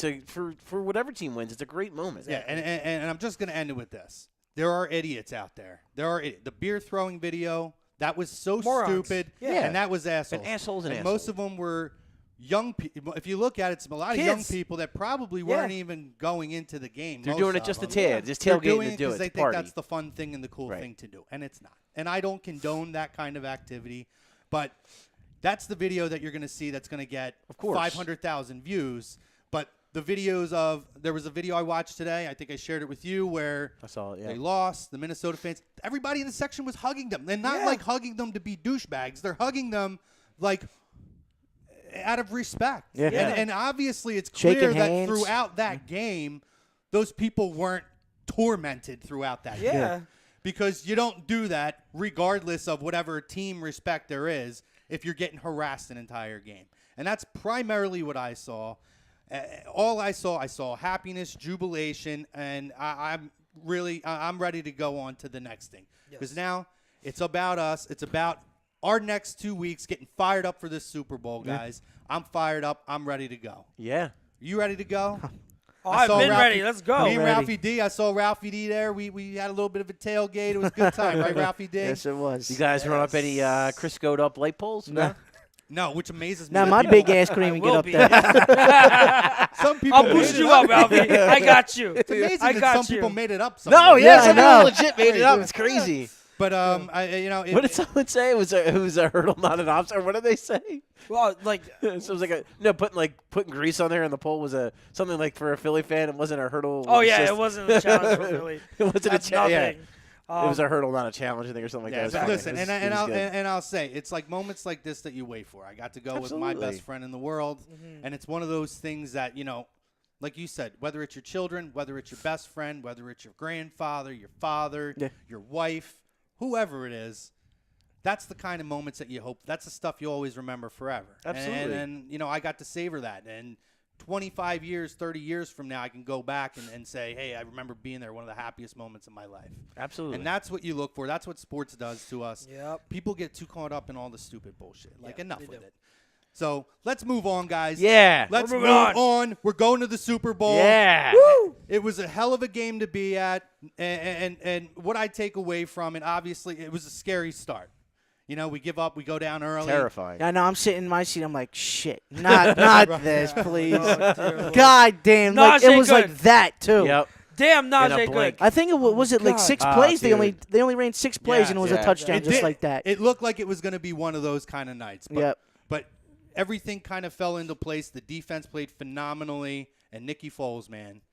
Don't doubt Nicky Yeah. Foles. That was And- 2013, Nick Foles, is what that was. And what did people like? What was the whole narrative with Carson and Alshon Jeffrey? It was the time that they needed to build a rapport. And I think you saw the kind of coming out party or all of that starting to fall into place for Nicky Foles and Alshon. And Absolutely. it was a beautiful sight to see, guys. It was Absolutely. a wonderful environment, and I couldn't be happier right now. Yeah. Absolutely. To your point, Charles, I know you just brought up the name Najee Good. So this was a great adjustment by Jim Schwartz. He says, we don't have Ellery, so we don't have our starting middle linebacker. So what does he do? He goes small. Malcolm Jenkins spent half the game playing linebacker. Yeah. But that was the best. That was the smart move. Yeah. That was because Najee Good is a tremendous special teams teamer, player. that's He's got a spot on an NFL roster. He's a solid backup player. But man, it's just you can't rely on him in the biggest game of the season. You can't. As he showed, you couldn't rely on him to come through in that spot. Exactly. So you go small. You rely on the guys who get you there. You rely on Malcolm Jenkins to play linebacker. You bring in Cory Graham, play a little more safety. God, you might love Cory Graham as much as he loves. You know what it Brian is? Westbrook. No, wait. Well, first of all, no one one loves anyone more than I love Brian Westbrook. Maybe Sammy Sleeves. First of all, that. Maybe but we're on the Sammy Sleeves level then. the only reason I love Cory Graham so much is because people talk so much shit on him, and I defended him. And he's showing that he has merit and worth on this football team. I never shit on him. I'm just saying, like, when your options are that limited. I did. You totally should. He I did. did. I didn't shit on him. He's been serviceable. So. I mean, he hasn't had a great season. I'm sorry he hasn't. But he's not supposed to be, though. stepping up. He's not a great player. Well, you could still have a great season as a backup and fill in But that my role. point. So listen. But no, wait. But I do understand, and I did say there's other intangibles that he brings as a winning player previously. Again, we had 8 guys on this team that have won Super Bowls before. Sure. This is the moments now where those guys and this experience, especially you talk about how do you handle these 2 weeks. There's a lot that's going to be thrown at these young guys. You have all the media, all the press, all the other stuff that they have to get involved in. And you still have to focus on practicing and game planning and making sure you're ready to go 2 weeks, less than 2 weeks now, Super Bowl Sunday. So that's where you have these guys now with this experience who are going to be so pivotal in putting these young guys in the right frame Corey of mind. Graham's got a ring, right? He won one with the Ravens. And then you got Chris Long, he's got a ring. Ellerby's got a ring. LeGarrett's got a ring. Yep. So you bring all these Malcolm veterans Jenkins. in that's been in this atmosphere, and you go back to LeGarrette Blount, Chris Long that's done it last year, and hopefully this does good for us when it comes Super Bowl Sunday. Yeah, so and the hopefully. question is answered. Can we win playoff games with Nick Foles? We've now won 2. Resoundingly, yes. And emphatically, he's played fantastic in both games. Yeah. So I don't want to hear any more shit about Nick Foles. I don't think we will. I think everybody kind of understands now at this point. He's done what needed to be done for this team and in spades. He's a professional. He's going to be ready to go when it's Super Bowl Sunday. Absolutely. So my conspiracy theory is that Howie signed Chris Long and LeGarrette Blount knowing that they were going to play the Patriots in the Super Bowl. Not really. No, that's not true. No, The NFL's rigged, so it's not even close to being true. No, But he signed them because they're winning. They're winning football players. That's why they were And signed. here's the other thing I want to throw in here too, because you're going to get all the haters that are going to have all their nonsense that they're going to throw in. All right, we're not happy to be there. We're happy to be there, but we're not happy just being there. Just okay? being there, yeah. I feel like, and I do agree. There's parts of me that feels like 2004 when we were there. We were happy to be there. It had been so long. Plus, considering 4 straight NFC. Right, we finally got over that hump, and we were kind of still riding that high and not preparing for the next one. But I feel differently about this team. I still say I feel like overall this team is constructed better to win. There's more depth. And as far as the quarterback, better coach. Everybody talks shit on McNabb. It is what it is. I mean, the guy still went out there and played. They still had a chance to win. Greatest quarterback in Eagles history. I'm not going to knock him for it, you know? Right now. I mean, let's be honest. At that point, that was when the Patriots dynasty was really rampant. Oh, yeah. That's when it was going up that hill. Yeah. Like So Their I mean, defense at that time was ridiculous. Yeah, Oh, that was a great that defense. was a tough team to play. And I'm not saying that this team is not, but I feel like the way we're constructed, we are ready to play a team like that, to put pressure on Brady, to attack their defense with all of the weapons that we have. Because I feel like our running back core is much deeper now. Yeah. I do. Extremely. And guess what? I think having a guy like LeGarrette Blount on the offense and Chris Long on the defense gives you a view of what it's like to go against him. LeGarrette's going to run angry. Yeah, Listen, he's going to be like.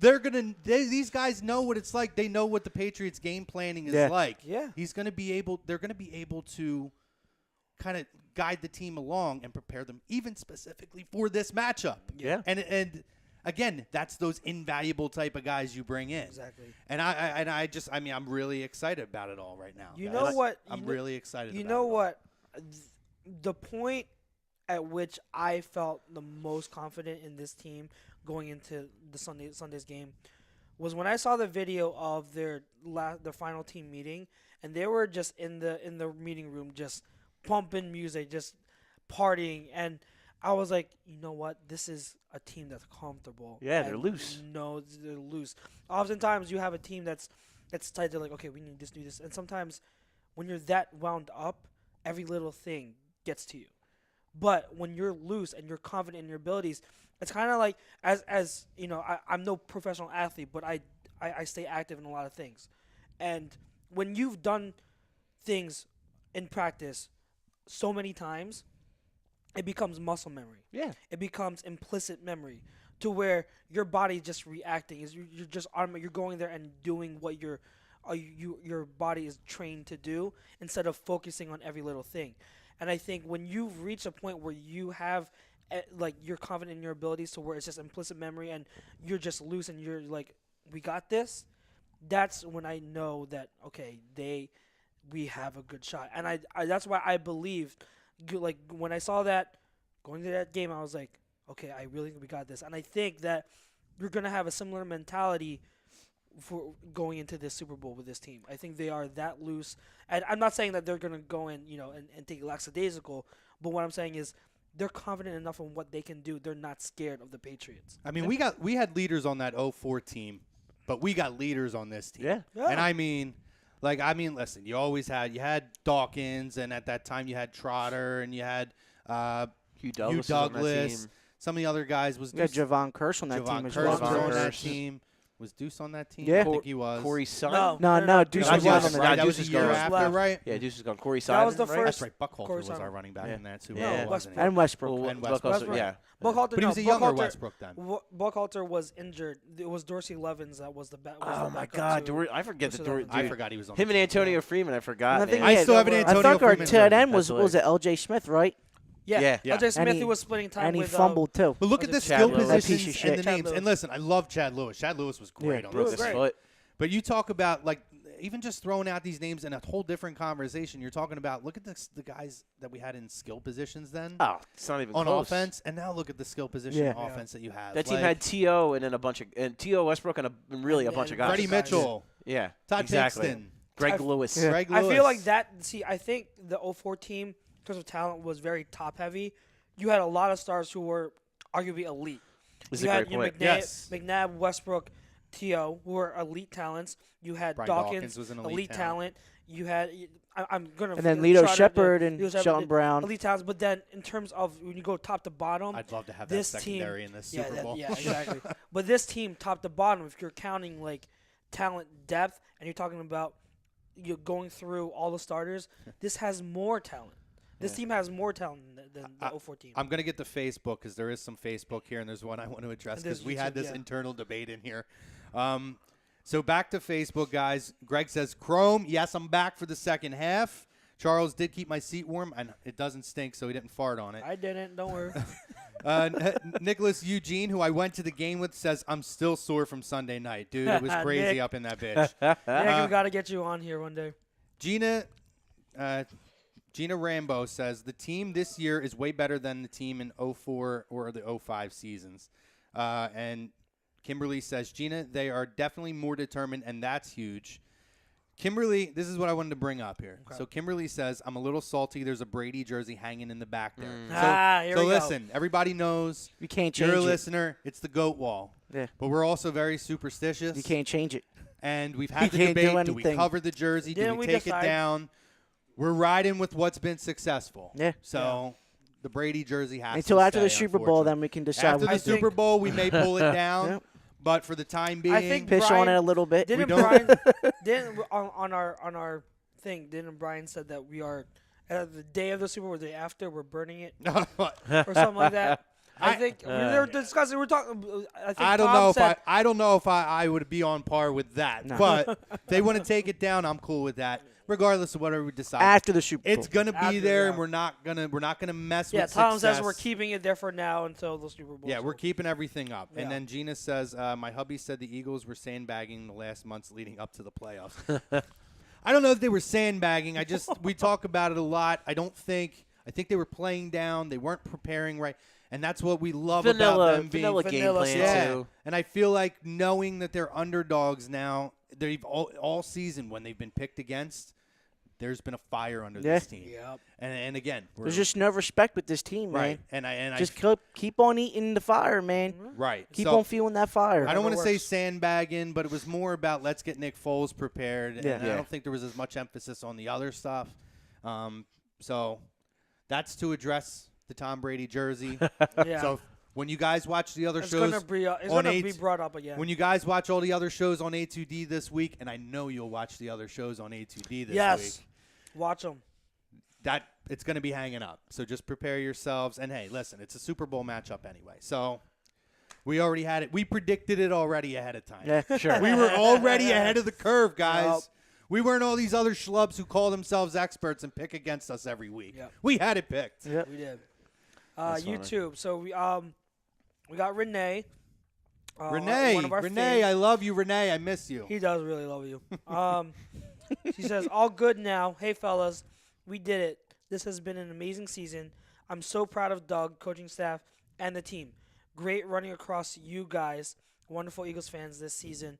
Bucket list, meeting you guys one day and rocking at the link.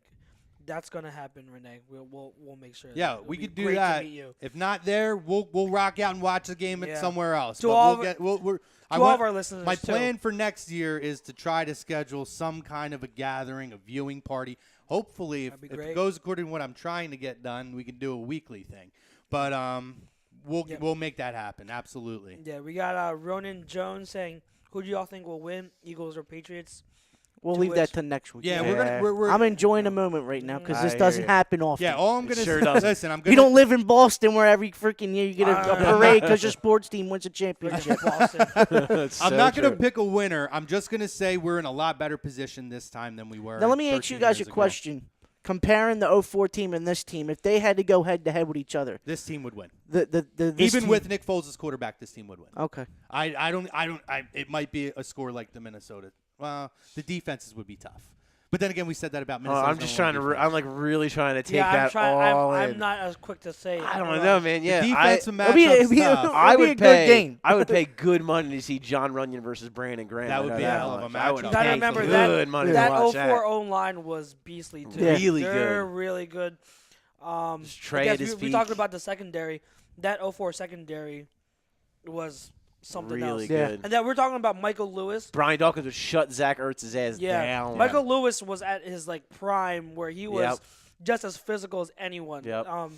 You had two shutdown corners, and I mean, I'm going to mention him. You had Brian Westbrook, who is the Who didn't know ultimate that was gonna mismatch. happen? Yeah. Who But didn't know? I'm dead serious. Who on?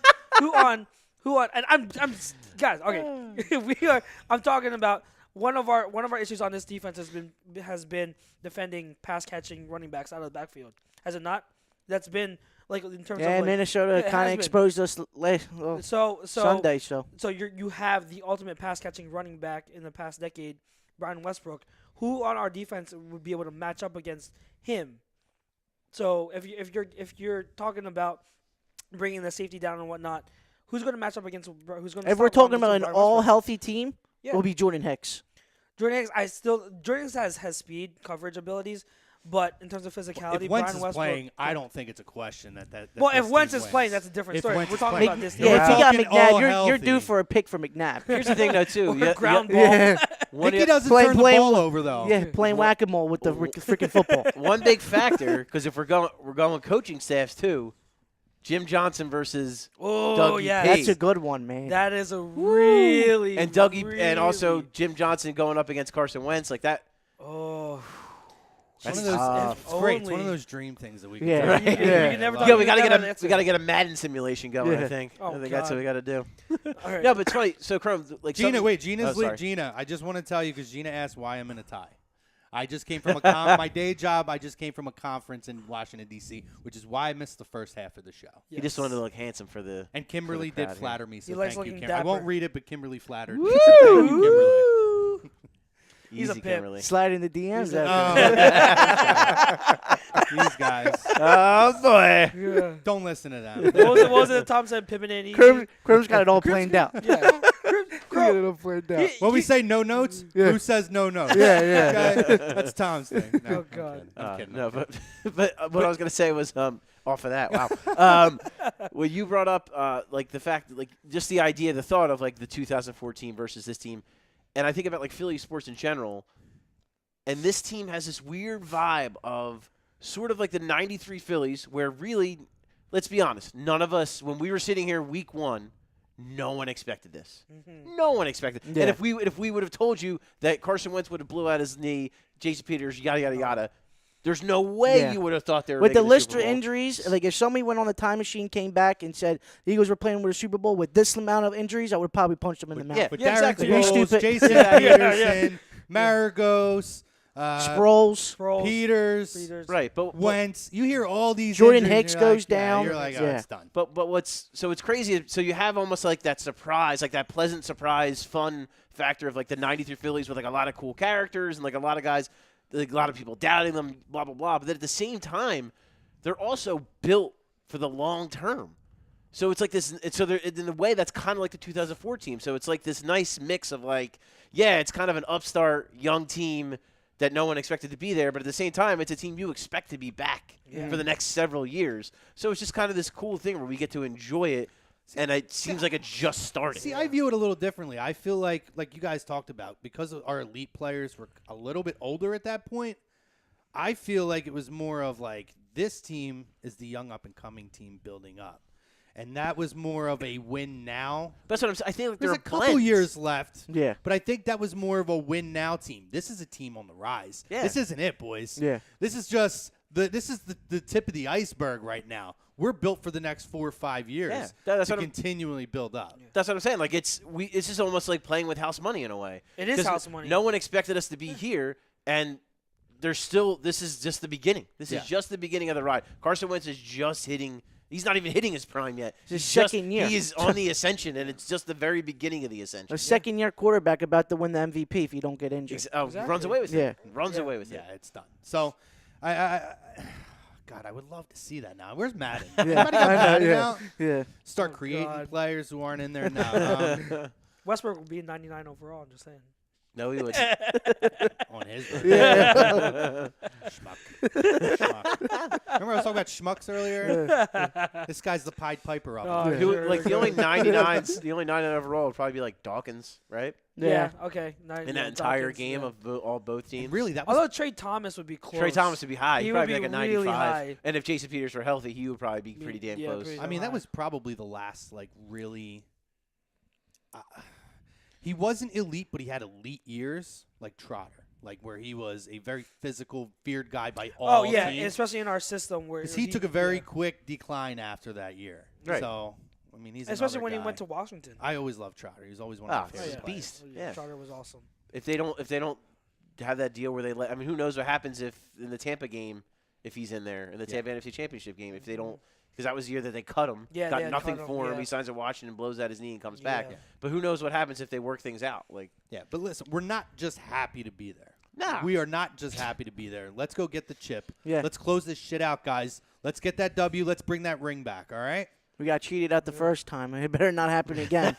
I'll tell you that. Eating the W. love it. Frank's over there like eating the W. Kimberly Oh, says the run God. game is stronger now. This team's more physical. Defensively, I'm not so sure. I feel like the offense, is, especially the running game, is definitely more physical. Yeah, That's- different type of Definitely different- more of a different physical type. running game. When you yeah, talk about a when giant, we talk about blunt, running game in general, but I'm saying like if we're talking about just physical overall as a team, that Well, offensive line was nasty. Yeah, and they had a People like John Runyon forget. had that. But what I- he instilled that nasty. John Yeah, he had Runyon that didn't dog care. in him, too. Yeah, he they was- were a nasty group. Now, what I'll say is I feel like our corners definitely were more physical back then. 100%. Oh, and yeah. we're much better Sheldon Brown. tacklers. Yes. But I Sheldon feel Brown, like are you kidding me? I do feel like guys like Darby play the passing lanes a little bit better and gamble a little bit. Take a little Lido, bit- man. Lido was great. great at that. He was Lido was great, great. but H. And Reggie Lido didn't Bush. get caught as much. Speaking of that, I got a guy Lido- who fell off a cliff though. Lido, man, he was After, great, yeah, and he then was just great. Yeah, he flew. I think his last good year was 06. he was like 29 when he had his Yeah. last good year. Like Yeah. he just fell off a yeah, cliff. but 29 in the NFL is I don't even like think he might have been younger than that. He was young. It's crazy. Yeah, I mean, trying in the NFL, 29 is an old age at this point. Yeah. I'm trying to remember more people from that. You got team. people at 26 retiring. So There- I mean, I'll tell you one, Derek Burgess, who got himself a big contract Yes, with the Derek Raiders Burgess. after that. Yep. Yeah, it Derek didn't, it Burgess. didn't hurt us. What do you got? You got anything over here? Yeah, we got Renee Ballard again saying this was a total team win. All of the off-season additions made plays. Defense was shut down after we let them get that first drive off. That was good to see. Nick caught fire, and it was beautiful. Cool P19 says Eagles winning this Super Bowl 52. Renee comes back again, says Chris Long was balling out. Derek Barnett was acting a fool. Patrick Robinson came with his big boy pants on. Alshon was great. Ertz was clutch. Playmakers made plays. We are going to the Super Bowl. Patrick Robinson's a Yeah, guy I Patrick- worry about in the offseason, man. Chris Long, as the year has gone on, is just more Yeah, we and talked, more of a dude, force. Yeah. I love it. Ridiculous. He's been the whole season he's been great. But did you? and the difference Keeping him from fresh. the Keeping him difference fresh. from this team and the 04 team. Granted, I was a little younger back in 04, but I still remember the whole entire Won't tell team. him how old we were. Oh, God. But it feels like we have more depth on this team than we Yep. do on the 04 We team. do. Like on That's the fair. 04 We do. team on the defensive line, you didn't have a Rotation. rotation. It was just 4 straight guys, third down, first down, second down. Then you played the whole entire game. Exactly. This team, it's just rotation on the defensive line, and even Fletcher Cox says that helped them out a lot this year. Yeah. Yep. Yeah. Going down into the hardest part of the season when the season gets tougher and it gets colder out, and you get brought off the field. The guys get more reps, and then it helps out a lot. Exactly. Now, did you guys see? I know you shared it. Did you guys watch that video with what was his name who compared the 90 Giants to us?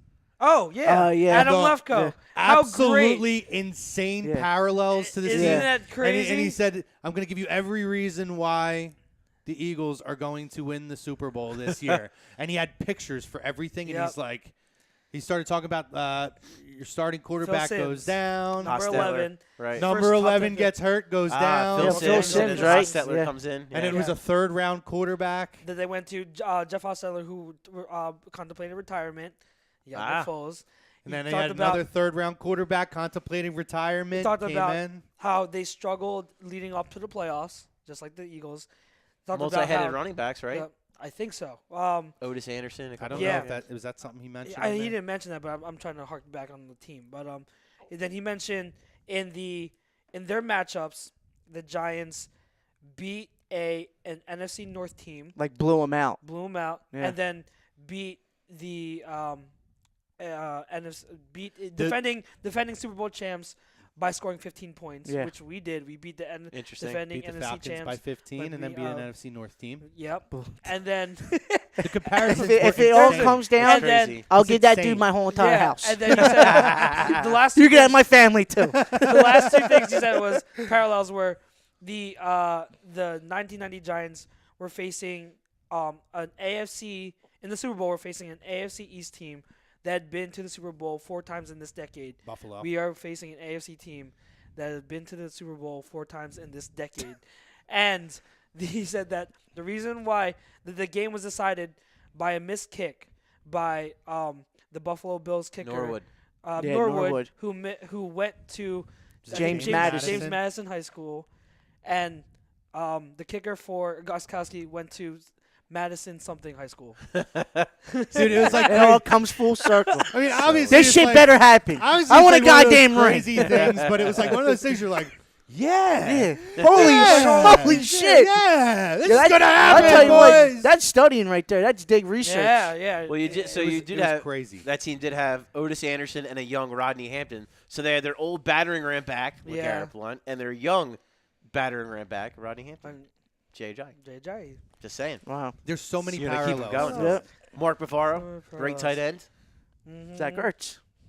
Just saying. Great tight end with a great wife. That was a hell of a cool side video. That was, Yeah, how that was great cool. was that If video? you saw, though? yeah, if you saw that video where his wife, I think they Julie. won, right? They won a soccer They won. game. They won the Yeah, friendly. friendly. Yeah, they, Against Denmark, I and think. she found out on the team during their celebration. Right after the that game, he too. had won, Yeah.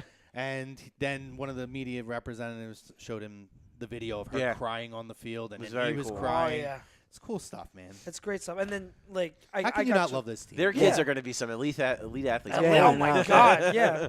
And then like I'm sure you guys saw Jai crying Like he was on the Yeah, field. that was cool. He was How like cool openly was that? sobbing. Yeah, he was. I did not know actually- I did not know he was born in London. Yeah. That's crazy. He's like every time he would go over Big for soccer the guy. international Yeah. games, they were talking because the Dolphins would always play, and they were saying like he's like the ambassador because he's like he's from London. But yeah, his soccer background is a large factor of why he has such good footwork and agility is because he played soccer. He's a huge soccer fan. And again, I already know that you probably ate all your crow in the beginning. I didn't actually have a chance to didn't eat it all. actually. Okay. But kudos to Doug again for an amazing game plan. Him and his coaches. It's not just Doug, obviously. It's his coaches, too. For them game planning for this game against the number one defense against an absolute stud set of wide receivers Now what- and a guess really what good happened offense. When another number one defense came in with the Denver Broncos. Yeah, it didn't work Put out that so well for 40 the Denver spot up, Broncos, almost yeah. a 50 spot, too. Not Yeah. bad. Keep on doubting us, man. I love it. Exactly. Keep on doubting us. Yeah. Hey, this team thrives with a chip on their shoulder, you know, and I love it. Put the masks on and let's go, Yep. guys. Let's ride it out. That's right. Now. So, what else did you Well, guys miss? so- I had to jump so in. I- Eat your crow. Eat your damn crow. I'm gonna eat my crow. My crow is, man, Vitae. I'm a guy who really studies the NFL draft. Yo, he had a great game. I study the NFL draft. I look at it really closely. That is going back to his days at TCU. That's the best football game that dude has ever played. He was going up against Ever. Everson Griffin. He was unbelievable. Yep. And the biggest highlight, and I was actually talking to Barrett Brooks about it today, was the play with Foles, the bomb to Alshon Jeffrey. Yeah. He gets beat on that play. Yeah. But he doesn't give up on the block. Uh-huh. And he settles and he gets his butt down and he gets underneath he his anchors- pads. he anchors and he in, just yeah. anchors in and he just drives him Yeah. off. And it's like, where has this guy been? Where is this? Like, if this guy showed up earlier, I wouldn't have like Jason Peters. Yeah, it's a big loss, but at least we got this guy. But if that guy shows up on Super Bowl Sunday, oh my God! Like that's Did Lane Johnson show him some, supplements? He might have. I don't want to go there. I don't want to go there. I hope not. No drug testing, please. I hope not. I don't know. Maybe Jason Peters just scared the shit out of him, like he did Yeah. Jake Elliott earlier this year. I don't Oh, know, oh, yeah. but like but I mean, that totally solidifies the offense. The the offensive kid, line. Holy the kid crap. was That's the kink. That's the kink in the phenomenal. armor right there. He was. Yeah. He's and if I'm being real, just because of how good the offense looked, he's still the biggest question mark to me. Him and Nick Foles, even though they were phenomenal Yeah. Sunday, you still they're still going to be a We'll little see if bit. they can repeat Yeah, it. they got to Now, how repeat many, it. the Vikings Not to say only they got can't, one 'cause they- sack, right? 1 or 2 sacks? One, But and it except was, for that one sack, that Danielle pocket Hunter. was clean, Clean. all night The sack long. was Yeah. against Lane Johnson, actually, Yeah. Danielle Hunter, and that was actually more of a coverage sack than it was a pressure sack. Yeah, it was unbelievable. And imagine, like, the Patriots, my friend asked me, what's the biggest weakness on the Patriots right now? And immediately I said, Patriots pass rush. I think that is the biggest weakness for the Patriots team. So if our offensive line can keep Nick clean all game long, talk about a huge advantage. Yeah. Even on the other side, our defensive line, their offensive line isn't anything to write home about. So, I mean, I'm not saying they're horrible. I'm not saying they're but horrible. what I was going to say is I give them a lot of credit because that Jacksonville front is ridiculous, and I thought they did a really well. good job Very protecting good Brady. point. Very good point. But Jacksonville also doesn't have the depth that we have. I agree talking with that. about talking about Yeah. full 60 minutes. So I think in the trenches is the big key. But I'll touch on that later. But again, if Vitae can play the way he did, that's going to be huge. Yeah. And for you eating crow on Vitae, I will go and I will say I will eat crow on Cory Clement. I'll finally say it. Cory Clement, I was the preseason. I was like, It took he's this long. just a guy. No, yeah, it's gonna take this long. Yes, it'll take this long. All right. So if we're talking about what Explains McCoy, a lot. I know. Explains a lot of his thought mentality. Okay. How are By you the way- just now eating crow on Because we're this? talking about eating crow, so I was like, all right, I'll finally admit it's it. legit for me to eat crow on Vitae because he's not been very good up until the second half of the Atlanta game and Minnesota. He was great. Before that, Listen, I'm going to say this because Tom just chimed in. First, Chris Lyons said that the Eagles 3 times this year beat the number 1 ranked defenses going into games. Panthers? You talking about? No, I don't He's think. saying I know it was 3 Denver. I times know it was this- Minnesota. I don't know Denver, who the other one Minnesota. was. We'll have to look it up. Yeah. Chris, Have if you to could dig- have to chime in dig with who it further. is. Yeah, And in blowouts, too. But regardless, Tom says the Eagles are winning by double digits. Let's go. So If you watch, Damn. if Damn. Are we really starting this yet now? don't. no, listen, I'm okay with it because if you watch Agree to Disagree on Sunday, they're the only guys that were talking blowout. They were the only, and they were confidently talking about it. And pretty much every reason that we saw on the field on Sunday was almost everything we saw. How great would it be if it would props be like to them. And Tom even said throughout the week he was thinking it was closer. I think he gave a different prediction on AM and the PM. And then, like I said, as the week went on, they went through a whole explanation, and they were right. So kudos to Agree to Disagree. That whole group out there, those guys fucking killed it. Flagship As far show. as getting you guys ready to go on Sunday. Yeah. And they're going to be doing it again Super Bowl. Yes. Where they may be talking about the Rams, by the way. Good commenter. Oh, okay. Could have been. They put up 43 points on them, so I The mean, Rams, yeah. it's a pretty fair assessment. They blew out a lot of teams that Yeah. they They should They didn't not blow have out their blown. guys, but they put out it's a lot of points for a really good defense. Yes. So that might have been what he's referring Yeah, to. maybe. On the YouTube. Oh wait, real quick. As I was saying, yeah, Cory Clement. I'm not saying that I didn't realize he hasn't been good for weeks. I'm just finally here. I want to fully acknowledge it. That in the preseason, I was saying that he's just a guy. He's okay, but he's nothing special. But this kid, from what I saw in the preseason to now, is he making has the team? improved. He's improved Somebody, so much. somebody didn't have a spot for him on the starting roster I at the beginning didn't. of the year. I will, Somebody I will didn't say- want to I'll give go one of them say it. 53-man Well, roster listen, I will spots. gladly Janelle say Pumphrey it. looked really promising in the preseason. To Yeah. No, he didn't. How's the punt? How's the punt returns? No, he didn't. Who? Yeah. Who? Exactly. Um, No, but he's looked so much better than what, like, every part of his, the pass protection. Like, can I say that one block where they zone blitz and he shifted over to the strong side and picked up that blitzer? That is one of the best pickups, like, for a rookie to notice that, and immediately he saw his assignment, and that was the big third down conversion to Ertz. Like, he earlier in this season, I'm telling you, he doesn't make that play. Or But that now he that did. 3rd down and 6 play when he When he spun. beat What was him, it? yes. Was it off of Trey Waynes? no, Barr. He beat Anthony Barr, Barr. Anthony Barr, yeah. And Anthony beat a Barr Pro Bowl linebacker. is a God. great open field He is tackler. making. He hit him with a Oh stiff my arm and a God. spin at the Yeah. same Spin at the time same and said, time. "Get off of me." He is like, this rotation is crazy. What's Good, crazy good, and Clement has been crucial in his role. He's making play after play after play. What's so impressive with the Cory Clement thing is a couple things. One, he came out of Wisconsin a power running back. Exactly. They don't throw the ball. They don't even know what pass protection is at Wisconsin. that like, is true. Ridiculous. So he comes into this team. No one really thought he was going to make the team. Let's be honest. No one did.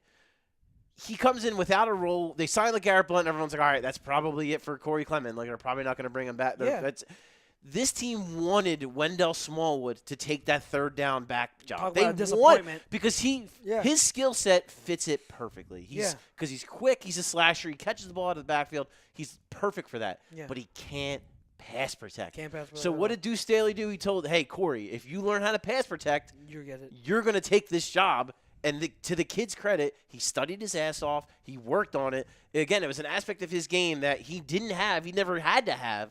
He developed it, and you have to give him so much credit because of where he is now. And like from where he was to the beginning of the season to now, like it's night and Astronaut- day. that's what I'm He's saying, yeah. He turned himself into a 3rd down back. Yeah. That's incredible. And what's amazing about it is as the preseason went on, it almost looked like Blunt might be the odd man out Yeah. because they wanted Smallwood Yeah. so bad. Right.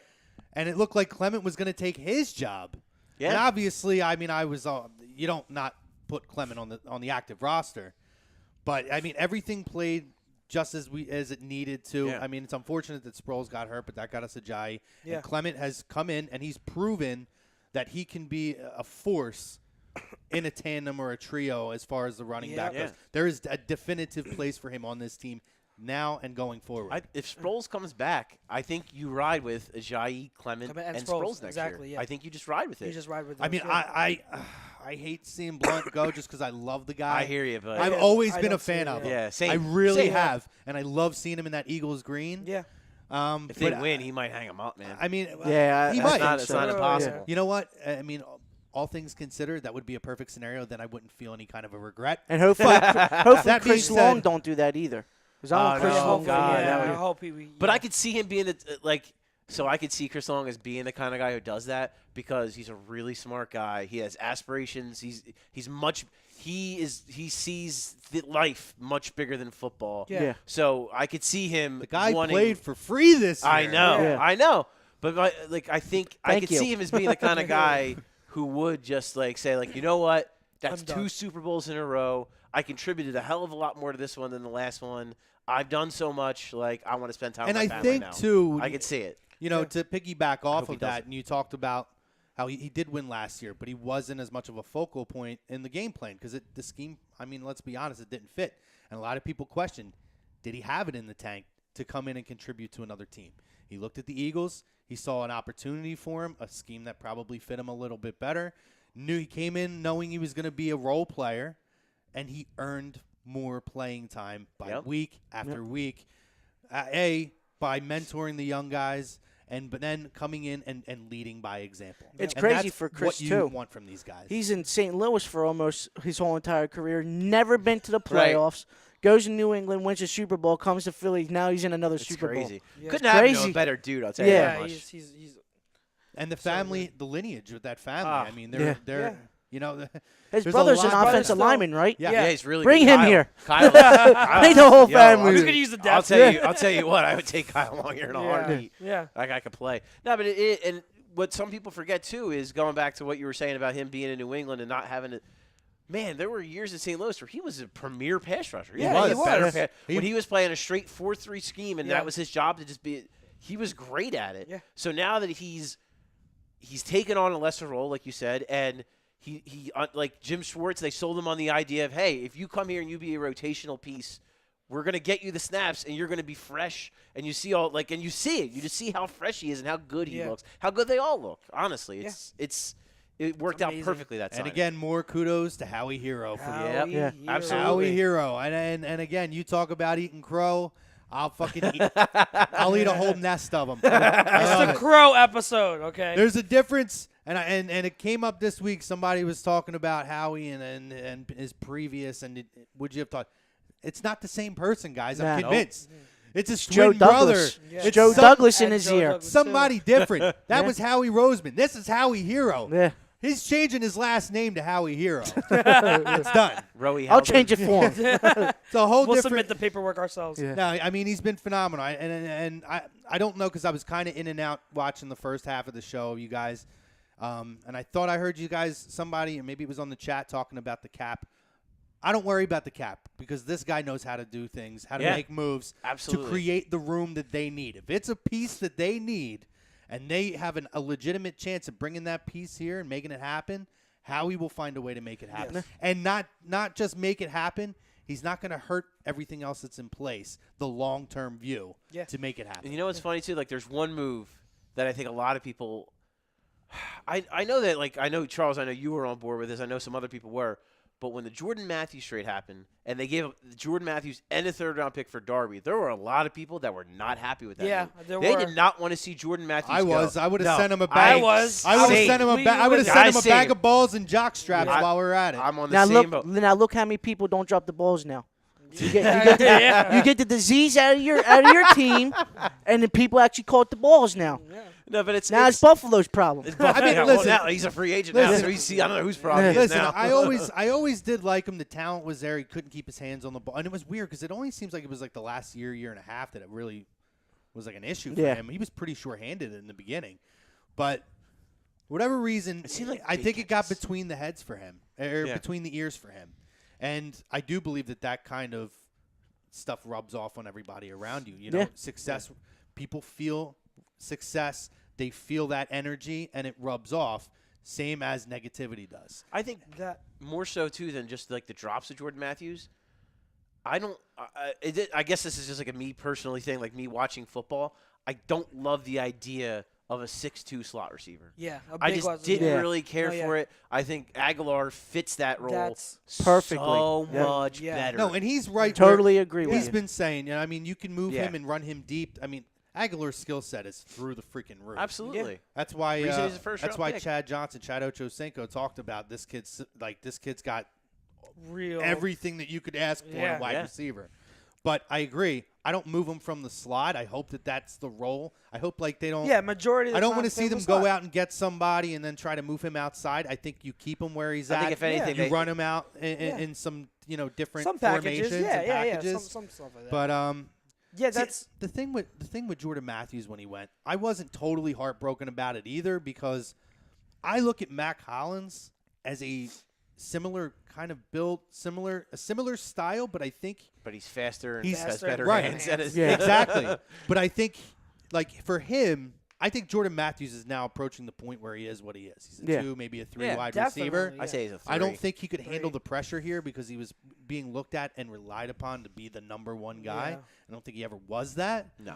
But I look at Mac Hollins, not to say Mac Hollins is going to be a number 1 guy, but nobody expects that. He doesn't have that pressure, but he has the same skill set, but it's probably enhanced a little bit more. And not just that, he's still growing. We haven't seen the Absolutely. ceiling for him.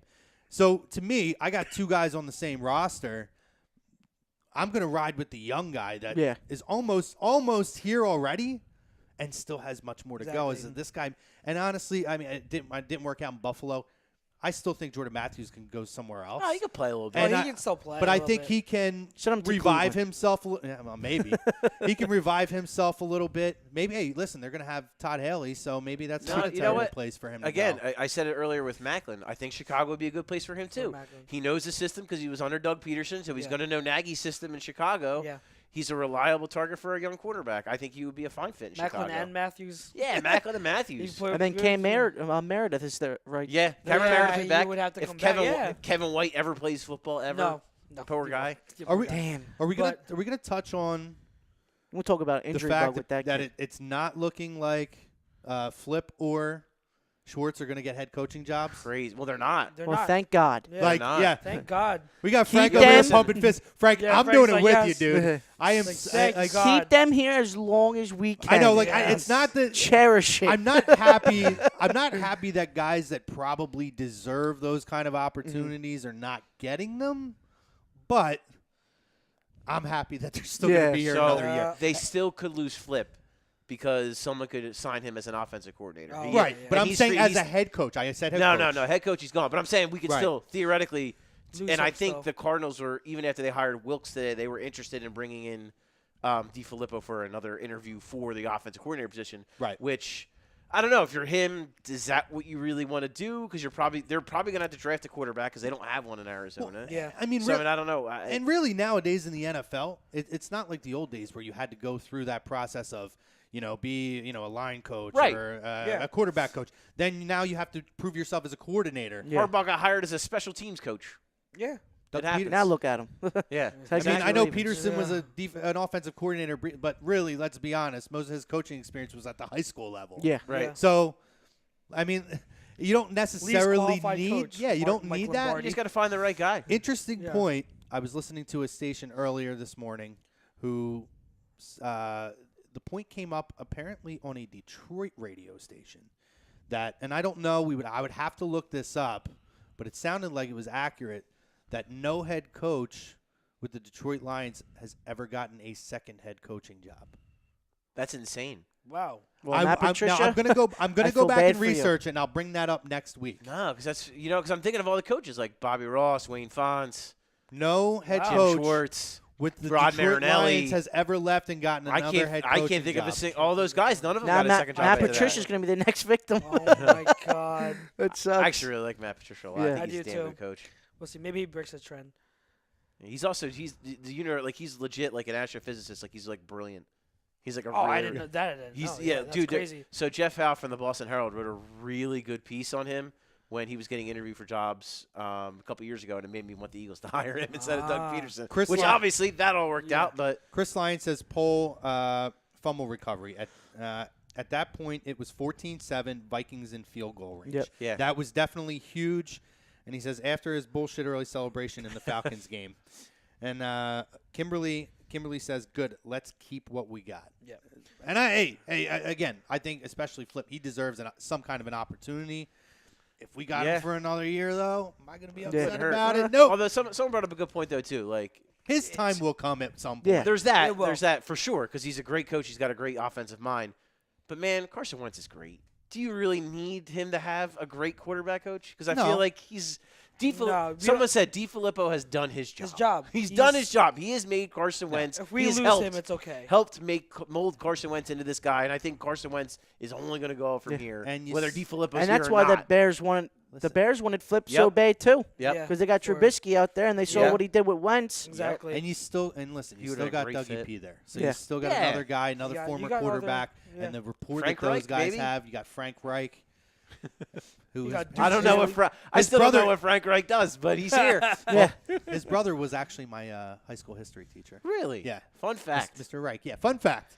Holy He crap. taught me U.S. history. That's Really? Yeah, that's his brother, dude. You didn't know that? I did not know that. Look at them. You can see their faces. They look just alike. Holy Just- crap. Mr. Reich? Except our Mr. Reich was a little bit of a bigger guy. Yeah. But yeah. And he also didn't lead some of Wow. the greatest football comebacks in history, Oh, yes, he collegiately did. and professionally. I did not know that. Wow, Highland. yeah. That's crazy. Highland High School, baby. Highland High School. All them Tartan hilarious. alums.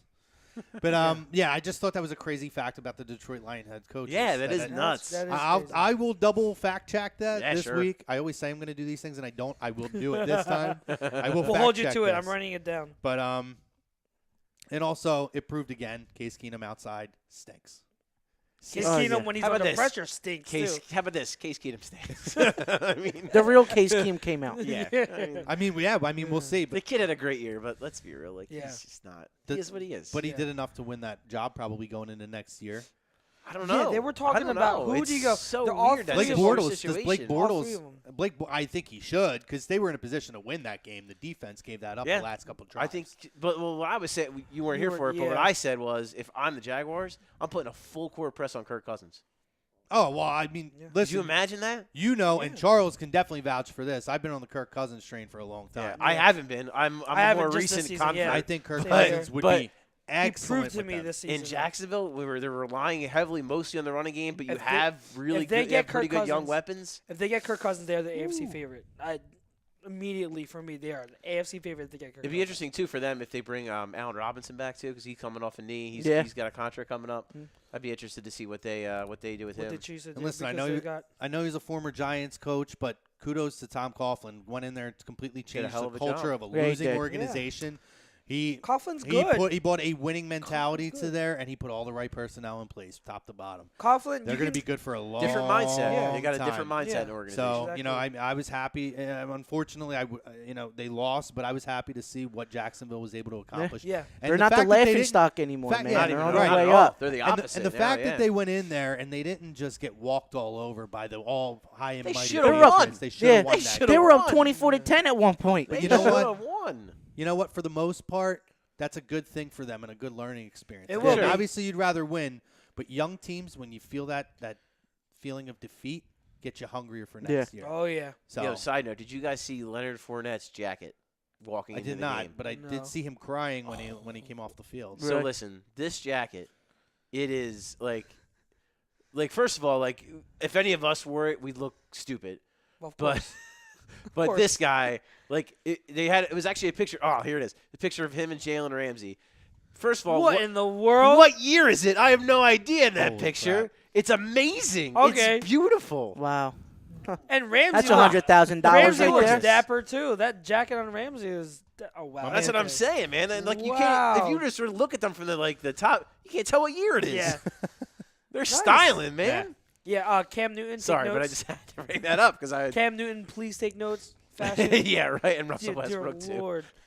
Yeah, no. Let's run down some yeah. comments. We're cutting up close on time here. Yeah, We got about 5 let's minutes see. left, so let's see what we got left. Renee. Let's go back to Renee. Renee's awesome. How many times am I going to say that? Doug has other tricks up his sleeve, so I'm glad he didn't show his whole hand during the season and postseason. Great stuff. And she says, I love you. 100, heart, 100. We love Renee, my girl. Renee. Cool P19. I've been saying I think Eagles defense will play better than ever in the Super Bowl, and Brady will have a bad day. That's I hope very so. possible. We match up well with them. I'm telling you right now. It is a good matchup.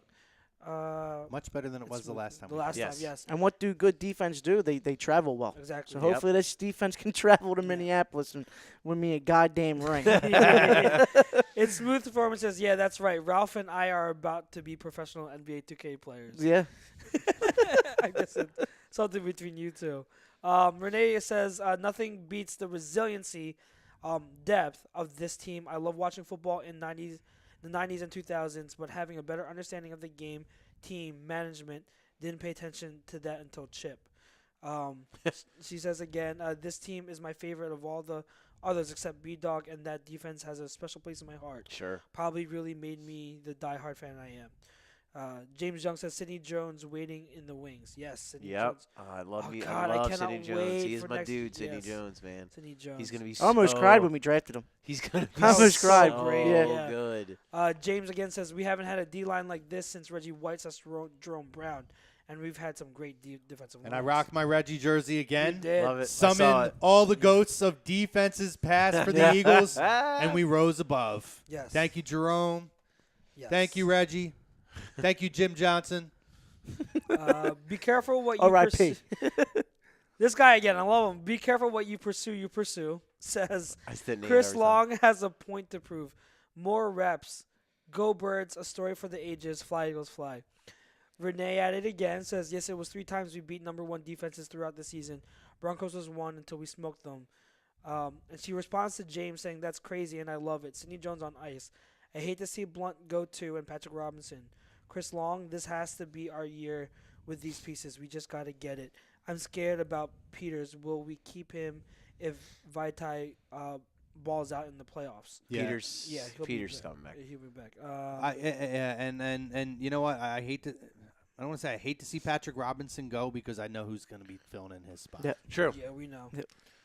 He can go. Bye-bye. Yeah, he's. Well, I'll hold the door open. I'll tell you. for What, I'll tell you what. I mean, I hear what you guys are saying, but man, he's been really. No, he's been really. And how good. crazy is it? We were really we were good. trying to get rid of him in the preseason. Yep. He looked Everyone was terrible in the terrible. preseason. And this is okay. Terrible. Talk about a That domino tells you effect. what. I mean, Preseason yeah. means Yeah. jack shit. Yeah. you're not you're not Let's- truly game planning for. You're getting your reps in. Yeah. That's all it He's a is. 30-year-old The Garrett veteran. Blunt looked awful in the preseason. Yes, he did. Yeah. Until the last game. Yeah. He looked absolutely terrible to where we talked about. He almost lost his job. Yeah. To a guy who half the friggin' city, even though he was kind of local, nobody even knew who he was. True. Yeah. Let's talk about the domino effect now, because we touched upon the Matthews trade. Let's touch on everything now. Matthews gets traded, so now you move Aguilar from the outside to the inside in the slot where he excels. We all know how great he's been. So that's one. You bring in Darby. Now Patrick you lock Robinson up. bumps you- inside. Bumps inside. What does that do for Patrick Robinson? What does that do for our one outside corner spot? So that trade, you could argue, is as pivotal of a move all season as anything It's a else great Howard point. Roseman has ever done. It's up there with a lot of the signings, a lot of drafts, because that really solidified multiple positions with one move. That's why I believe that 3rd round pick, even though we traded it, I'll gladly give that up, knowing Yeah. that what we got, Yeah. and what it meant to us. I mean, Listen, I'll trade, and I'll take this to my grave when I die. I'll trade draft picks for a proven player any day of the week. I Any think day it of the week. depends on context. Like I had to take it situation by situation, but that is a good point. If you give me a young, great, The proven proven- commodity. proven commodity who's young enough still that I can have him in his prime, Yeah. any day, because that's what you're drafting for. You're drafting for a player in his prime who's young you can build with. If I'm getting that back, then sure, I'll give him up. Yeah. I think, Paul, were you the one that said last week with the whole Foles story and everything this year, it's almost like movie-esque? I said it today. I said it's going to be Invincible 2, the next Nick Foles story. I if they think win. I think you might have mentioned it last week, Yeah. too, because I've heard it, and I'm pretty sure it was from you. And Chris Lyons says, when they make a movie about this team, I'll be really pissed if James Earl Jones does not do the voiceover. So do you get James Earl Jones or Morgan Freeman? Freeman. Tough? Or Bradley Cooper, guys? No. Well, I'm a He's Star such Wars a geek. dreamboat. I'm a He Star is, Wars man. geek, so I'm always gonna vote James Earl Jones. But Fair. Morgan Freeman, Fair. you can't go wrong with either. Bob Menery, yeah. Bob, Yeah, can we get Bob Menery to do it? That would there be you great. go. There you I'm go. sure he'd take that payday any day. Do you want me to read? I think I have only a couple. Yeah, more. go down a couple All last right, couple. Days. and then it's Smooth Foreman says, good point on Matthews. It reminds me of MSU football only getting 11 sacks in 2016, and when McDowell left, we ended up with 28 this season. Cancer teammates are terrible. Just look at Russell Westbrook. That dude is cancer. Good basketball talk. Let's get like one or two more in. Here. Okay. Renee says, rolling on the floor, laughing. LOL. I wasn't mad when we traded Matthews. I liked him and was concerned about the effect on Wentz since they seem to have chemistry. Wentz is such a stud. He handled it just fine. Yeah, I wasn't. There were a lot of people that were worried about that, but I was like, man, it's a business. He's a grown ass man. He'll be fine. And then the last comment will go with Brian Davis. Hey guys, congratulations on winning the NFC Championship and making it to the Super Bowl. As a 49ers fan, I'm pulling for the Eagles to knock out the Patriots. Joe Montana never lost the Super Bowl. Yeah. And I hope you come back on here, Davis, because as Jimmy a Niners G. fan, I want more Niners talk too. Because Yeah, I've said I like the definitely tune Niners. back into us because Yes. we're huge Jimmy There G. is Jimmy G, Niners. Jimmy GQ, Let's baby. go, Jimmy GQ. He is a stud in more ways than one. I am so excited for the Niners. And then to cap it off, Chris says, even better, fuck James, but definitely Bob. So I just want to say, guys, thank you man. for holding it down this week. Yep. You guys did an awesome job. I'm happy I got to get on. I was a little nervous, but I'm happy. It all worked out. It all worked out. You guys did a fantastic job. I hope everybody enjoyed this week. So we want to thank our sponsors for the last half. Stream Smart, thank you. Scanzano Sports. Thank you, BMW of Atlantic City Studio, from the BMW of Atlantic City Studios, BMWAtlanticCity.com. Ralphie D, thanks for joining us. Ralphie D. Frank producing yet big. again, my man. Yes, glad to have you Paulie, guys on. Chucks, Chrome, guys, huge week. Check out all the shows on A2D Celebrate, this guys. week. Enjoy Live this. in the moment, man. Check everything out this week. I'm telling you, the content on this station is fantastic, guys. Until next week, from Birds of a Feather here, we'll see you guys. Fly, Eagles, fly. Smell you later.